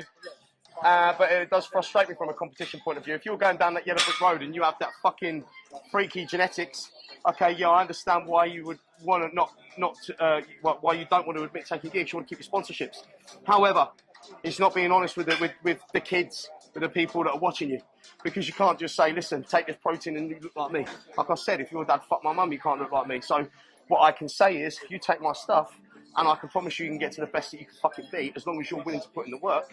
That I can guarantee you. But I do believe that if you are going to put yourself on social media, you are going to put yourself in the bodybuilding game, you are going to compete, you do want that following, then I believe that you should be fucking honest. Because there's so many bodybuilders out there that aren't being honest. Kids are believing their mates who's telling them something that isn't true. Yeah. To sell them whatever they have in the back of their fucking car, and they're injecting it the wrong way. They're taking the wrong shit, and it's unnecessary. We've got bodybuilders and athletes and gym goers that are just dropping like flies at them. It's unnecessary. Yeah. It's fucking unnecessary. Put it this way, people ask me all the fucking time, when I was competing, even now, inbox me, what gear course do you reckon I should be on? And whenever I do a seminar, I'm going to go on the gear. What do you reckon will be a good stack for my first time? I'm running this and this. What do you think I should do for my first show? One, I'm not a doctor. And two, I don't know you. And even if I was a doctor, what would a doctor do? He wouldn't be saying, take this, and this. He would be saying, take this, run that for 2 weeks, 3 weeks, let's see how you go. And then we'll add in this. Yeah. And then we'll add in that. Anybody who says, take this, and this for 6 weeks or 8 weeks is lying to you. It's a fact. They don't know what's going to work for you out of that and what's not. They don't know what allergies you've got. They don't know. They're lying to you. It's a fact. They're not going to like me for it. That's why they're probably turning to haters, because it's affecting their sales. What do you know, right? I had the biggest underground lab in the whole of fucking Europe before I had social media. Allegedly. A bit on the end. But of course, I don't know anything. I don't know anything. Go up. That's it. I'll come down. I've got it. Got it.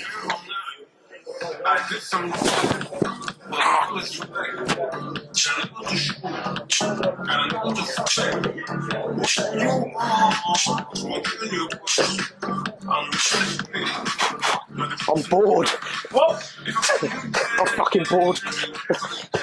I need something else. Bodybuilding's boring. Technique, of course you're going to run out of reps. I'm not saying you can do infinity. But if you have that technique, and like I said, pressing has always been my thing.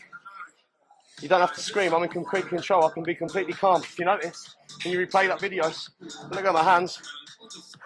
My hands aren't squeezing on the dumbbell. I want to try one. You have got a hernia. Yeah. Watch me. Right.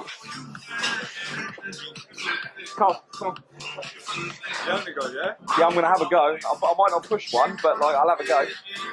I'm here. Let's live the experience. That's what we're here for, aren't we? Let's live that experience. Come on. Get it up. Let's go. Watch me though, yeah? What I'm watching from here. Come Come on, Cole, get up. I'll hold it to you, ready? Yeah. Well, it's holding it until Cole's ready. What we're going to do is get ready to take it off.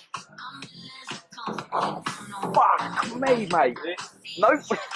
Ready? Above. No, I only do one. Above. I got you. Well, we know you Above, got above, him because you ain't got that. Above. Come on. Yep, there you go. You must have him.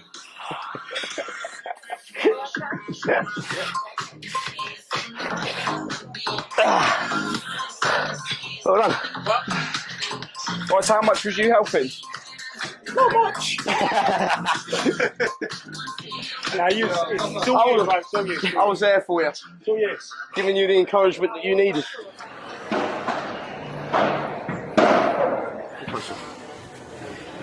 And what we're filming for is one of the biggest dating apps in the world.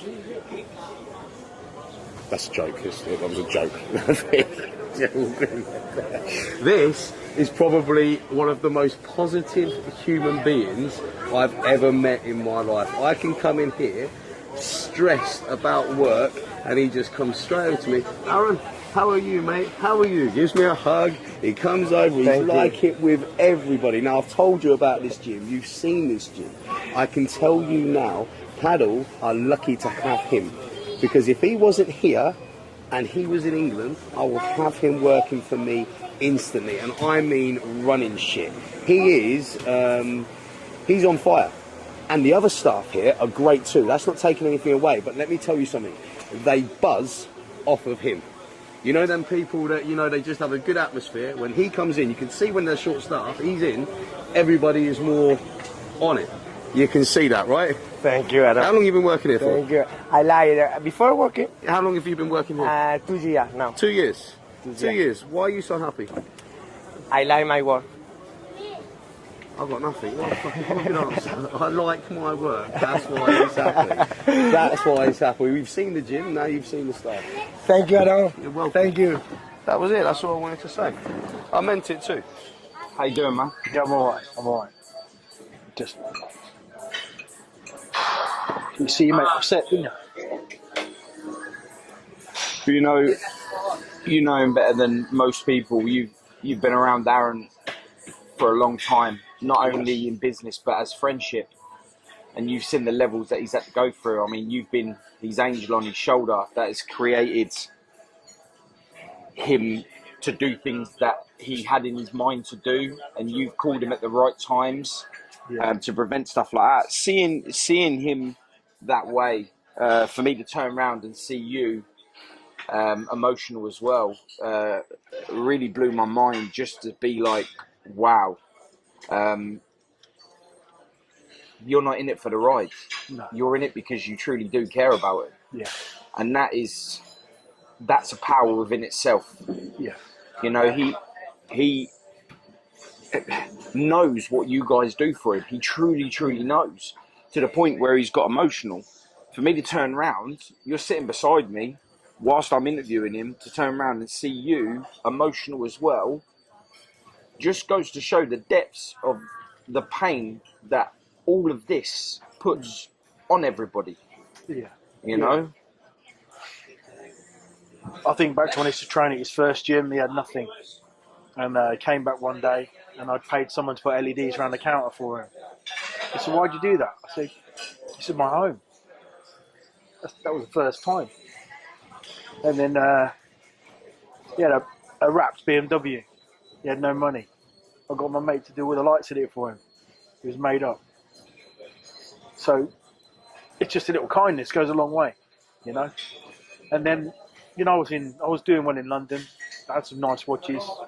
And one day, I used to live on the counter. I said, "How much is this watch?" I says, 35 grand, bro. And his face dropped. Next day, I sold it.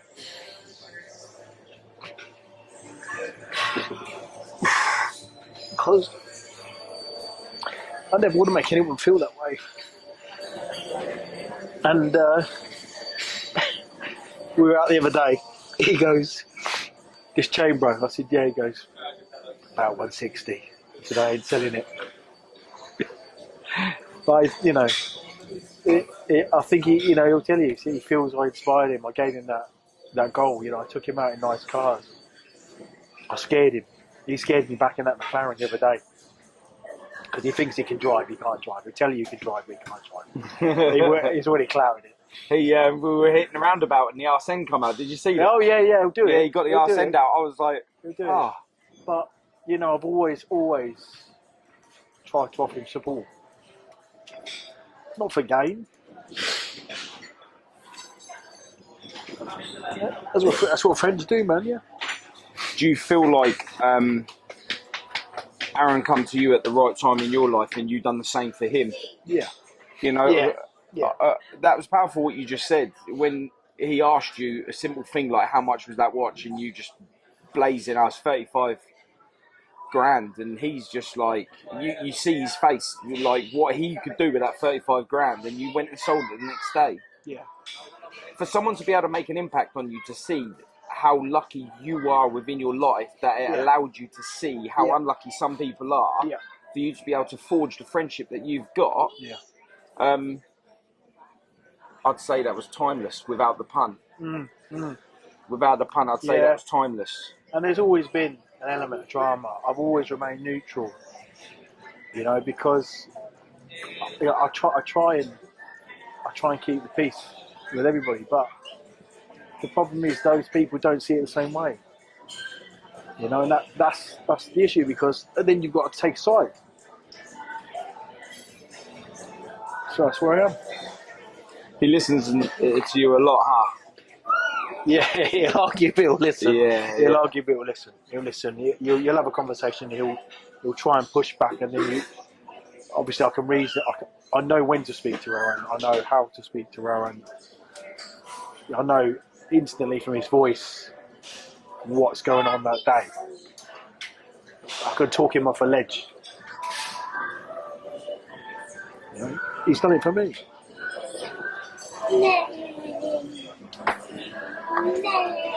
So yeah, ride or die, man. I see that last night. I see your whole ride or die last night when it come to, you know, when people were just coming up to him to say hello. I see how protective you were by standing up and standing beside, listening to the conversation and make sure that no one's, you know, I see everything. Yeah. You know, and I see how protective you are over him because you love your friendship. You love him. Yeah.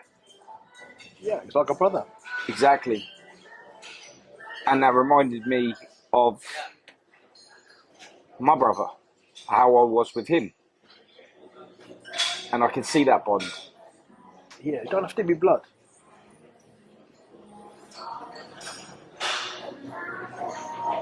Yeah. It's powerful stuff, man. If you got someone, you got someone. How do you deal with all of this? I want to say chaos, but it's controlled chaos. It's just madness, like just the swarms of people, the just being pulled left to right. We got a picture. Are you right? Can I, you know, I take a picture of you? Have it on, leaning on your car, like just everything. It's just insane. As long as people are respectful, of course. If someone's smashed off their nut, they're all over him. No, man. You know, if you're disrespectful to his car, you sit on the car. It was my car. You sit on my car. Like, oh my God, I saw it yesterday. I'd lose it. I saw it yesterday. There was someone that was leaning on his car, and I said, "Bro, are you paying someone to look after your car?" He said, "No, why?" I said, "Because people just leaning all over your car like it's theirs." Unbelievable. And he was like, "Yeah, they do that here." And I was like, do you know what? He has to park his car at the end of his road because people getting drunk walk down. Oh, there's a nice car. I'm going to take a photo. He'll have arse prints on the bonnet. You know, he'd come out in the morning. There's arse prints on his bonnet. And you think, what world are you from where you think it's acceptable to sit on the bonnet of a car, of any car? You know, especially a carbon fibre one. Yeah, you know what I mean? Yeah. You know, it's crazy. But in all things, you know, I just think I'm a man of principle and respect. Two things I live by. You know, and if you don't have those, I'm not interested. Really. You know, Aaron, whether you like it or not, does live and die by principle. And respect is number one. Honesty is another. You know, if you lie to Aaron, you're done. If he finds out, all right, you could say, okay, I made a mistake. You might have a chance. You know, he's probably the only guy in the world where you could go out, do something stupid, find yourself locked up, come to work the next day, this has happened. You're not going to lose your job. Tell me a boss that's going to do that for you. Yeah. You know, he has given a lot of people a lot of chances that have not had the best start in life. You know, he's offered the hand of help. You know, you can't knock him for that. You know, and that's kind of one of his. He'll never accept a compliment anyway. He's not good at giving them either. Yeah, he's not good at giving them either. No, he'll if he gives you a compliment, he'll kick you in the nuts after. He'll kick you in the nuts after. Yeah. Yeah. And on that one, let's go get some food. Let's go get some food. I'm starving. Oh mate, I need food ASAP. This is like fat camp. It is a day in the life. This is real shit. What does Aaron really eat? What does he take? You've seen what I've had today. Yeah, free. What have I eaten? Absolutely nothing. We're lying. We had 3 slices of ham. I just had 3 slices of ham. Again, thanks for sharing. We're on rations now. They got me out here sweating in this Marbella heat, yeah, while they're eating slices of ham and wine gums, and I'm dying here, dying. Right. Who's going where? Come in the back, mate. No, you with me, Andy. Just Aaron Lambo fridge. Just go through the fridge. Let's see where the magic happens. He's got 3 bottles of Belvedere on the side, but nothing in the fridge. The vodka Belvedere. It looks like I've got an issue.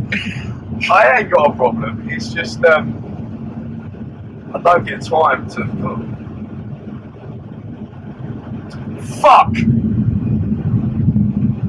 I'm done.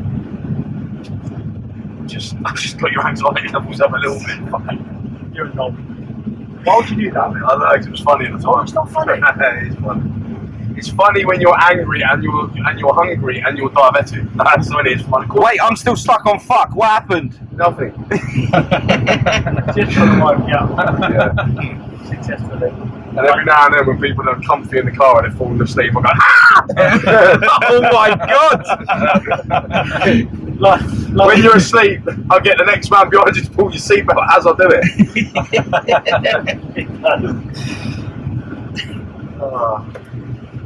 You imagine 19 hours of driving and we do that. Oh yeah. How we laugh. How we laugh. Restaurant we're going to go to now, the guy, he's lovely, he's a little old man, Italian guy, and it's his own restaurant. He fucking loves me, to be honest. There was a confrontation with, didn't believe this, I had a confrontation, first time here, and the guy went, run behind the bar and got a kitchen knife. There was an argument, I don't know, with somebody. You know when you're watching, you don't really get involved in people's arguments, but then you know when you can see, hold on a minute, you're scaring people around here, and there's old people, and there's kids, and there was an old couple. So I sort of got up and, mate, calm down. And because I got in the way of him and these old people, he sort of turned his aggression towards me, stamped his shit on the counter, went behind the counter, grabbed the fucking kitchen knife. My mate with me at the time made a joke. He said, I'm going to the toilet. Don't. And he said to me, don't cause any trouble when I go out. And it was just a little throwaway comment. When he come out, there's a guy with a kitchen knife, and then there's me fucking standing there going, are you fucking done, mate? Come on then, let's fucking have it. And I've gone through him, and he's just stood there going, what the fuck happened? And then it was sorted. And the little old man who owns a restaurant, I think he was so grateful that there was somebody that stood up to get this guy out. He's loved me ever since. It's nice. How are you? Yeah, how are you? You okay? I don't know, man. Yeah, I'm good. I brought I brought some friends with me. I Yeah. thought I'd put your restaurant on the television. But On the fantastic, internet. please. Thank you very much. You are the best. You're such a nice person. No, I'm not. I'm a Of bad course person. you are. For me, I'm a bad person. for me, no, don't say that. The best. Don't get me emotional today, please. I've already been emotional.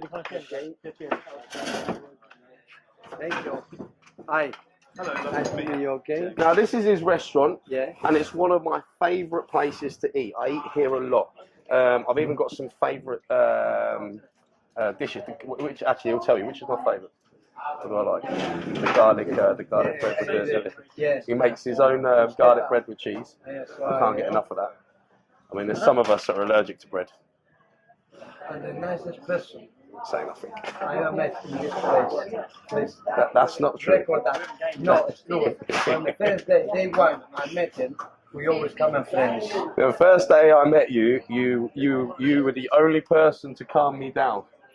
You just come over, you saw me angry, you didn't know me, and he just went, please look at me, and he gave me a big hug, and he stopped the situation. Yeah. Which was nice, and I've ate here ever since. I bring my kids here. It's beautiful. Yes. Listen, with Porto Banús and Marbella, the beaches aren't that great. They're very stony. Cabo Pino is amazing. Have you eaten here before, Carlos? Mate, his restaurant is next level. I love him. I love the restaurant. You're going to taste food that you've never tasted before, and I go by the recommendations, right? You tell me what I'm eating. Well, Always. always I looking after. Always working here. Always is when it comes, I give him the best of my heart. And Because you're too nice. I can't say more about such a nice person. And look at today, what a surprise he gave to us. Of to course. bring your friends to Portofino. So I'll bring all of my friends here. Thank you very much. I'll bring all my friends. Don't get very emotional much because you're going to make me cry. for everything what you've done to me. And it's my birthday today. It's your birthday today. How old are you? 73. 73. Happy birthday. Happy birthday, man. Thank you. 73. Happy birthday. Right, well, today I'm going to come in a better day. we're going to have a drink together today. Okay. Whatever you want. Today we're going to have 73. Yeah, I'll be lucky to live until 40. Happy I'm birthday, gonna man. see 40. You're living millions of There's years. a lot of people that don't like me. Why do you think I'm getting trained by him? Come in, please. To give me an extra. Right, you guys, come over here.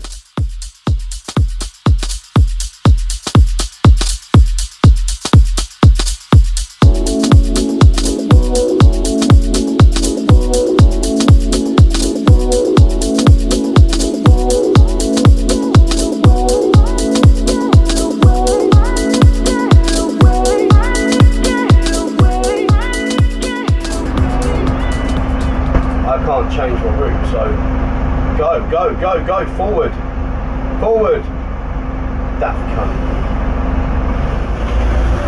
Listen, I know it looks like I'm stressy, I ain't. I'm not stressy. It's just, you want to see something funny? Look at this. You want to see something funny? Go on. Watch. Film this.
I should have done. It's fucked me up. I feel sick. Aaron? You survived. So we got the crew here. I wouldn't go as far as saying crew. We got Paul here. Why are you and Andy so angry? I feel emotional. Why are you out of breath? I feel like my life He's died. Yeah, my life has been. That's why. It was his idea. He wanted to do a day in the life of Aarron Lambo. You wanted to go on the boat. Yeah. I saw you enjoying yourself on the front of the boat. I would go with more like screaming for help. I would say crew with a capital S. I thought they might enjoy a thrilling ride with both engines on full blast and you two hanging on. You drive about like you drive. What? Well, I'd say well, you know. Yeah. I'm just okay. Everybody, put your hand up. Who has a yacht license? A yacht license. I got a yogurt with a spoon. So no one here is qualified to criticise my fucking driving. Sailing. Wow. Sailing. I'm also a master communications officer. Oh.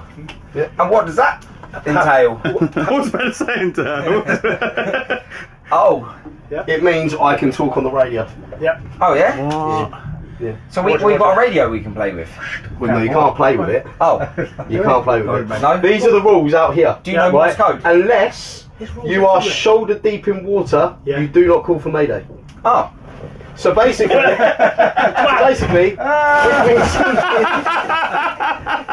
that work? Mayday! Wow!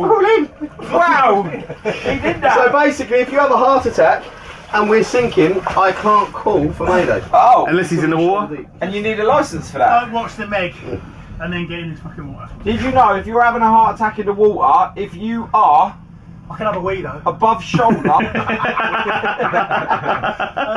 Don't, it'll turn purple. Mother. Day in the life of Aarron Lambo. The problem getting out, you got to wait for the wave to catch up. why are you pulling the boat up? Hello, like mate. that, man?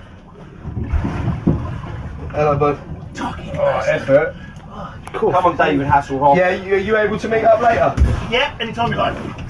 Not Oh, bad, That's how you gracefully get out not of. bad for 116 kilos. No, it's got a. It's got a. Can you stop rocking the boat? It's got a. It's an actual weight limit.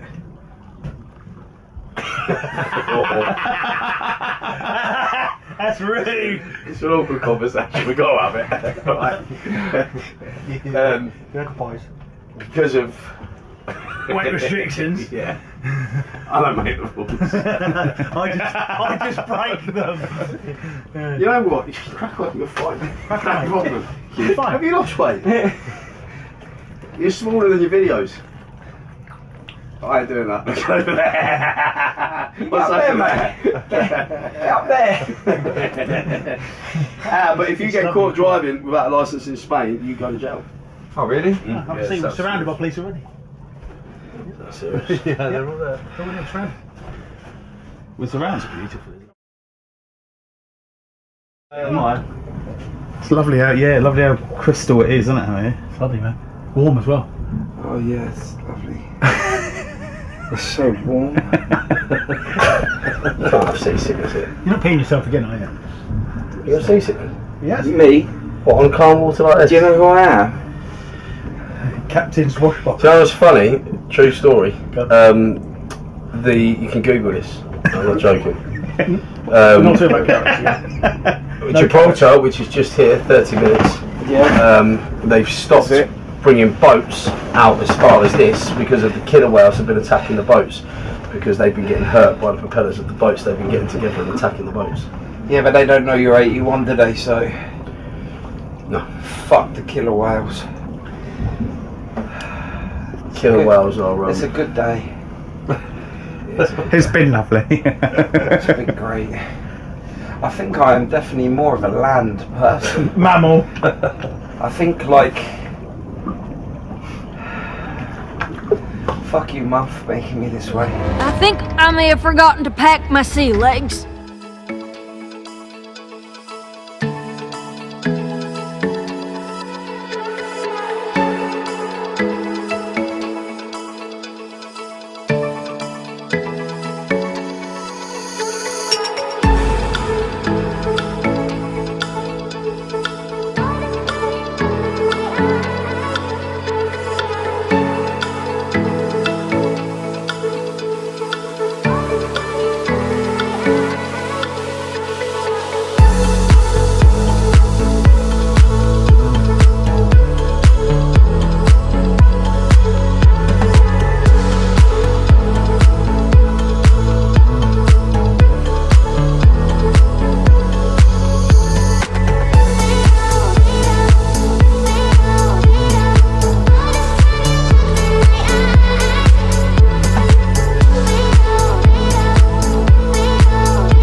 doing, man? I'm fine, and you? I appreciate you coming on. As Yeah. you know, that we're doing a day in the life of Aarron Lambo, and Yes. a lot of people back in the UK, they are fascinated to a point where they hate and they love at the same time. You know, you're out here in Marbella. What a life! Yeah. You know. Yeah. Tell us who you are and what it is you're a part of. Yeah, my name is Johnny, and I'm Aaron's friend. And you're a part of a very well-known bike club. Yes, I'm a Hells Angels. You're a Hells Angels. How is it a Hells Angel, friended Aarron Lambo? Yeah, but I meet him through a brother in England when he moved down here, and then we see each other. And since these days that we was friends. Yeah, he posts a lot of stuff on social media to do with 81 Hells Angels. Yeah. And he absolutely loves you guys. Yeah. You know, and I can see that you guys have shown him real mad respect. Yeah. Here in Marbella. Yeah. And that's good to see. Yeah, I will say it's one of my best friends. Yeah. Yeah. Even we have known each other for 1.5, 2 years or something like this. That's good, man. Yeah, yeah. So, like, when it comes to him and his fame, when it comes across to being Aarron Lambo, how does that come back to you guys? Do you see him as this internet celebrity? No, I don't see it. I see it only when we are out there. People stop him to have autograph or pictures or something like this. Then I see it. Yeah. But this is his work. This is how it is, you know. You know, he has a lot of people that want to go out of their way to hurt Aarron for a number of reasons. You know, there's a lot of internet talk that they're going to kill him, they're going to shoot him, they'll stab him. How does this settle with you guys on that front? For me, if people speak about it, then it's just speak, you know. But they're welcome to come. So, if anyone was to attack Aarron here in Marbella, there would be repercussions. Yeah, it's my friend, so of course I will help my friends, and he don't go around and make shit and all this there. So, and I'm quite close to him. We have been around much together in town and privately. I never see him being arrogant or violent or nothing. Yeah, he's that was one of the reasons why I wanted to do a day in the life of Aarron, because on social media a lot of people tend to follow him, but they're more interested in all of the comments, and a lot of comments when people are writing on there are quite negative. You know, he's fake, he's not real, he's mad on steroids, he doesn't know anyone in Marbella. I've only been here for just over 24 hours now, and he is very well known. I would say I've lived here 5 years now, and he knows much more than I do, and I'm around all the time also. Yeah. So he knows a lot. Yeah. He do. Yeah, and that's visual. Like, I've seen that. I've seen it, and I've seen the love that you guys as Hells Angels have given Lambo in this town, and I see that if anything was to happen to him, he'd have his full support from 81. I can tell for myself, without putting the club into it, I can tell with myself it's my friend, and I will help my friend straight away. So that's it.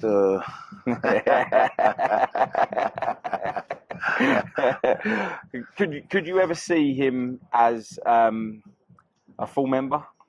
This will I not comment on, but for me, he have a lot of good things. A lot of good things. So outside of the club, 1-to-1, you and him, he's a brother to you. Yeah. I trust him with all. Even we only have known each other for around 2 years, but we have been close together, and there's not many I can say this about. You know? I believe from what he says about you and your friendship, I believe that he would die for you. Yeah. That's hard to come by. Yeah. When someone would truly go out of their way to make sure that they would have your back. Yeah, but I've seen it, and I have his. When we are together, we are like this here. Yeah, it's absolutely, it's amazing. And it's nice because even though I've known Aaron now for a little while, and we've spoken stuff, this is the first time we've been able to, fireworks. Did you arrange this? Yeah, I think it's Aaron. But every time when we have been out, we have never had any problems, anything at all. Only friendly people. So we have never been a situation where there's when we have been out in town where there should be something never. Well, I was with him last night in town, and there was no problem anywhere. Like wherever he went, people just come round him, photographs. You know, I don't think he could ever go somewhere secret. Like, I don't think he could ever go somewhere and not bump into someone that he knows. No. I've spent the day with him. We've been all over Marbella, and there wasn't a single place we've been to where, like, we just went down the port where his boat is, and there was a kid that saw him from the balcony, like that far away, and he ran out of the house. His parents didn't know where he went. He come running out and was like, we just come to see where he'd gone to. He just come out, and this kid was like, oh, I like your boat. He let him go on his boat, took a photograph of him in the captain's seat. You know, there's no arrogance there whatsoever. I've seen also, you know, none whatsoever. Also seen with his cars too. When kids go with his cars, then they can sit down in it, and he always spend time speaking with people when people come and say hello and all this, and take picture with him. Yeah. So I see nice what he do. Yeah, he's doing a lot. He's doing a lot. He said earlier on that one day he's going to retire and sell up everything and just make sure that everybody in his life is comfortable, ready for them to set up on their new venture. The abnormality in that is mind-blowing, that he's not just thinking about himself. No, not what I have seen. Also, when I have seen when he have his team over and all this, he take care about the people, you know, and take care about his friends, his kids. Yeah. You know, everything I see, and he's busy, and he have time for this too, you know. So I see nice. Yeah, me too. You know, me too. And I'm really glad I got to capture this side of Aaron on camera. Yeah. Because this side of him nobody sees. No. You know, and like he says, he only posts what he wants on social media. He has control of that. Yeah. But spending the day with him and part of the night last night, I can see a whole new person to what is put out there on the internet. Yeah. And I like this version a lot more. This I know about. Is when he train in and give tips. And give. If you guys cannot hear this, these fireworks are going off. They are mental, and we're sitting in a dome as well, so it's loud, like super loud. Yeah. But does it go in here? Yeah, they'll probably pick up on there. Yeah. There's shootings, there's machine gun. But yeah, I'm really glad I got to be a part of this. I'm really thankful and respectful that you've come on here as well. Having a figure like yourself coming on here just to back up the friendship that you guys have, and also know that Aaron is got you as a friend to be there for him if anything was to go down. And that's but you have very good friends in the club too. Very good friends. Very good friends. So he's a good guy. He's a good guy. He's a good friend, you know. Yeah. So and there's not many of these people, you know. You think they can hear something? I think, yeah. I think you know, I've got the biggest respect for you coming on here today. Help the channel, help people understand who Aarron Lambo truly is, and yeah, I appreciate everything you've But done. for me, first time I meet Aaron, there was going some months before I find out he was working in the internet and this, you know, I didn't have a clue about it. But first time we meet each other, there was one that was coming and should have a photo. I think, what the fuck? Maybe because he have his bike or a tattoo or something like this, you know. But there was going some months.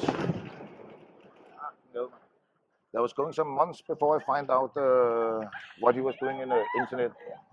But you should also say he's a hard working man. Nothing of this comes for free. Yeah. You know. Yeah. Maybe people see training and party and all this, but behind also this, then he work a lot.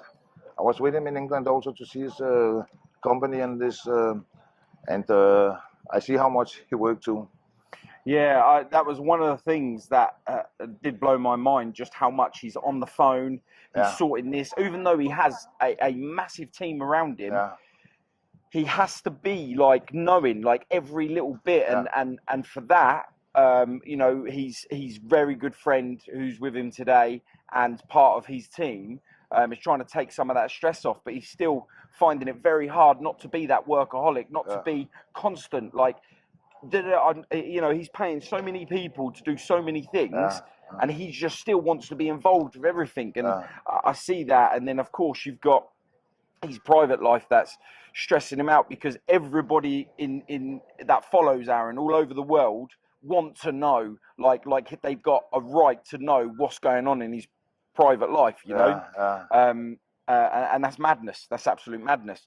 And then when you come out here and you see like him on the go from the second we've been with him this morning, like we was with him till 2:30 this morning, and then he sends me a message this morning saying ready, and he's up ready to go again, and it's all day. I mean, the time now, I think it's like 10 o'clock, and he's still active and still going. Yeah, insane. And he would be ready also to drink beer now also. Yeah, this is true. This is true. Brother, I thank you so much. I really appreciate you. Thank you. And love to you and the club. Thank you. Thank you. Nice to meet you. Yeah, you as well. Nice to meet you guys. Wow. I don't really know what to say, to be honest with you. We just done a little bit of a talk with Aarron Lambo, and as you can see, he got very emotional. I didn't think I was going to see that side of him, because I thought that he had kept that more to himself. You know, as it's labelled, men should keep stuff to themselves, and it was really nice to see that Aarron is normal. He's real. You know, when men express themselves in an emotional way, you always think to yourself, God, I wish I was brave enough to do that. And when you're an icon, when you have such a presence about yourself, bodybuilder, you know, the stuff he done against the police, like PC dickhead, and you've got this tough exterior, you don't expect a man of Aarron's caliber to break down and cry like that. And I'm really glad that he did, because that opens the door to so many more men being able to express themselves in a way that they should and deserve to express themselves.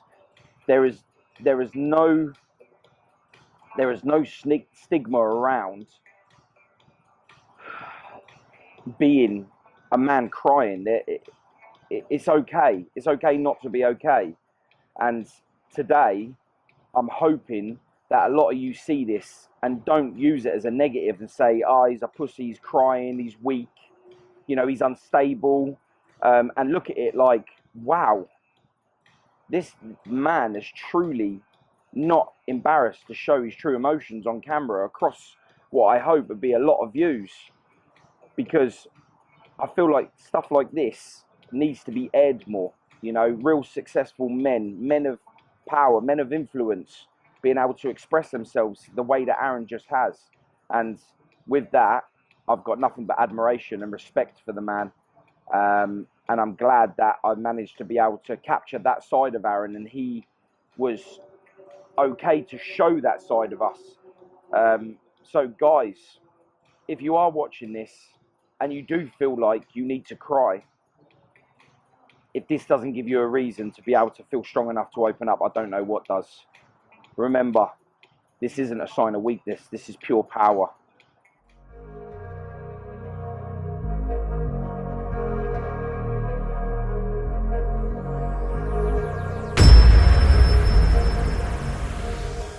Aaron's a pussy. I'm calling him out. You're fucking dead. You won't fight. I'll knock you out. I'll do this. I'll do that. Where are they doing it? Where are they filming it? On the other side of that glass? Or at the top of that road?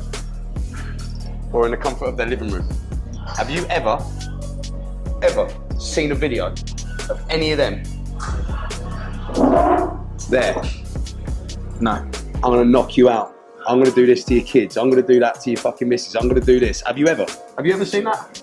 No, never. Of course you haven't. Have you ever seen him with a black eye in the last 6 years? No. 10 of them were coming for his daughter. Okay, I lost it. I called some friends over from Marbella and I was about to do something very silly. Yeah, he's turned up at the coffee shop, loads of them. And they said to me, we're aware that you've flown some friends over from Marbella. I said, how do you know that? He said, because one of your friends has an international marker on his passport.